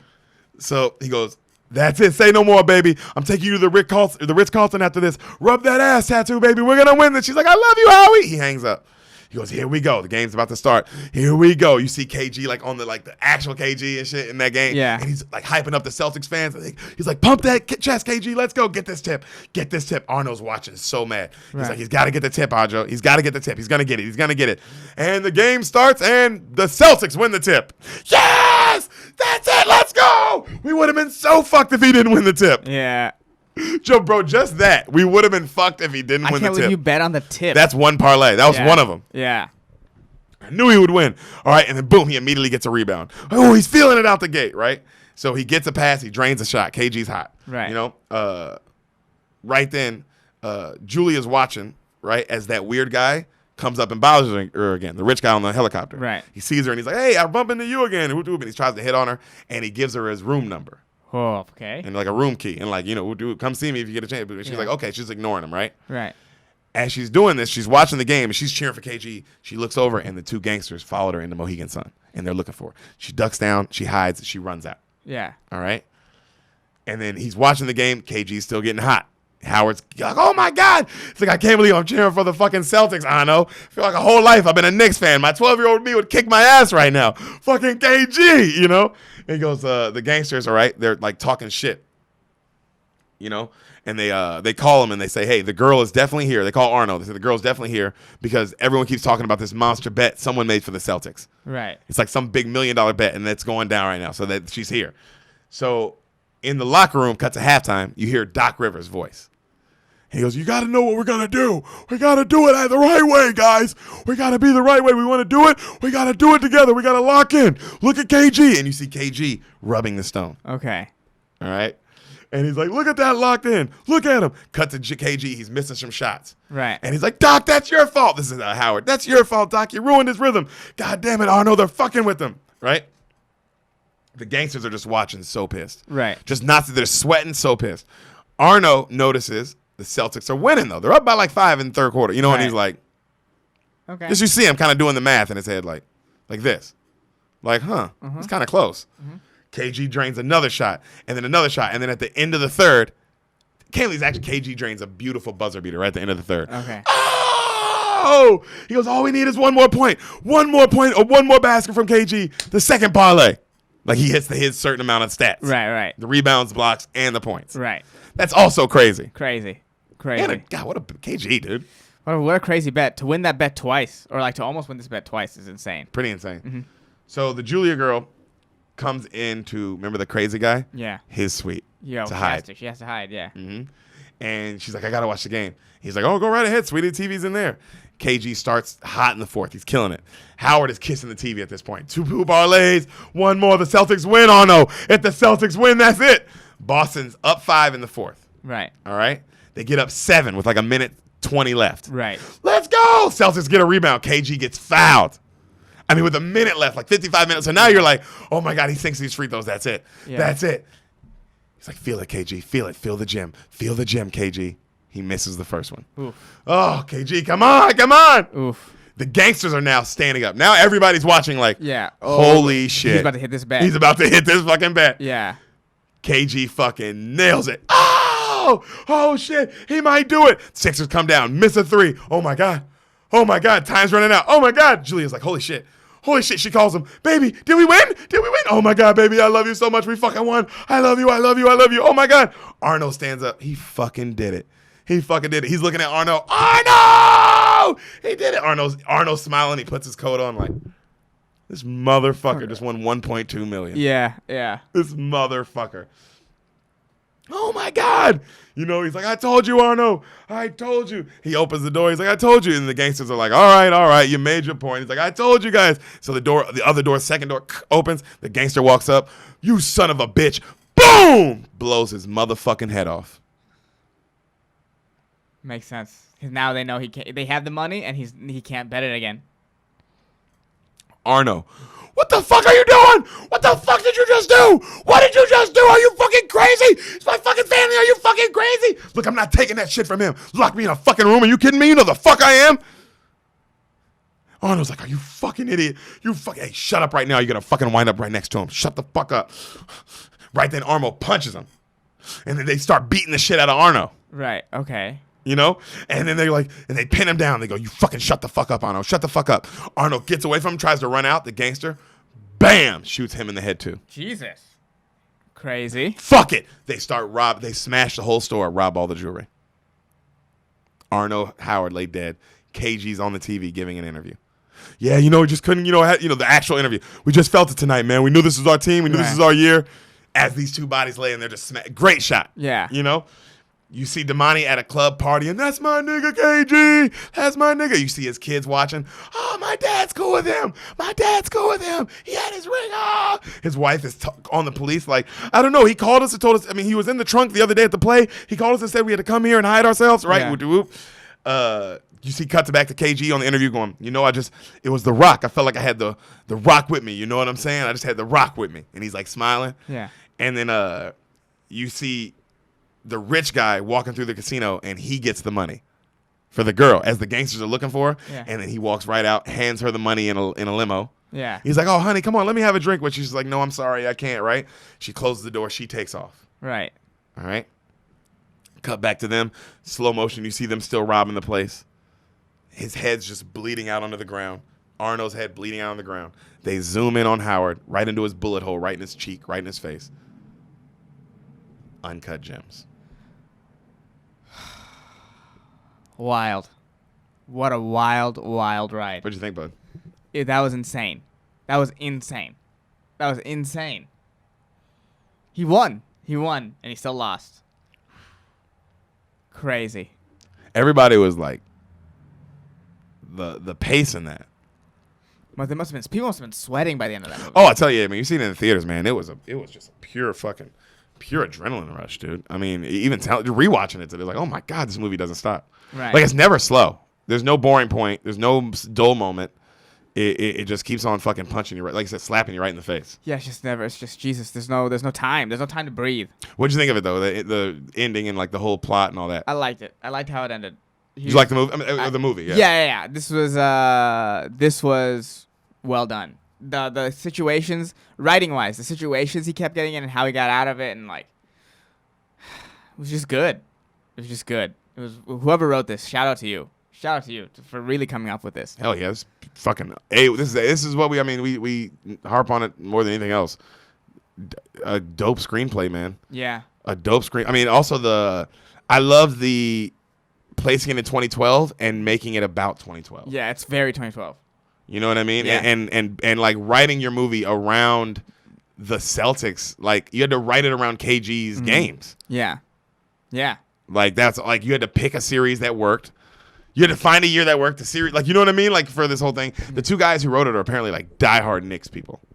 Oh, like is this diehard. the Safdie brothers? Mm-hmm. Yeah, I've heard good things about them. Yeah, this is well. I think this is.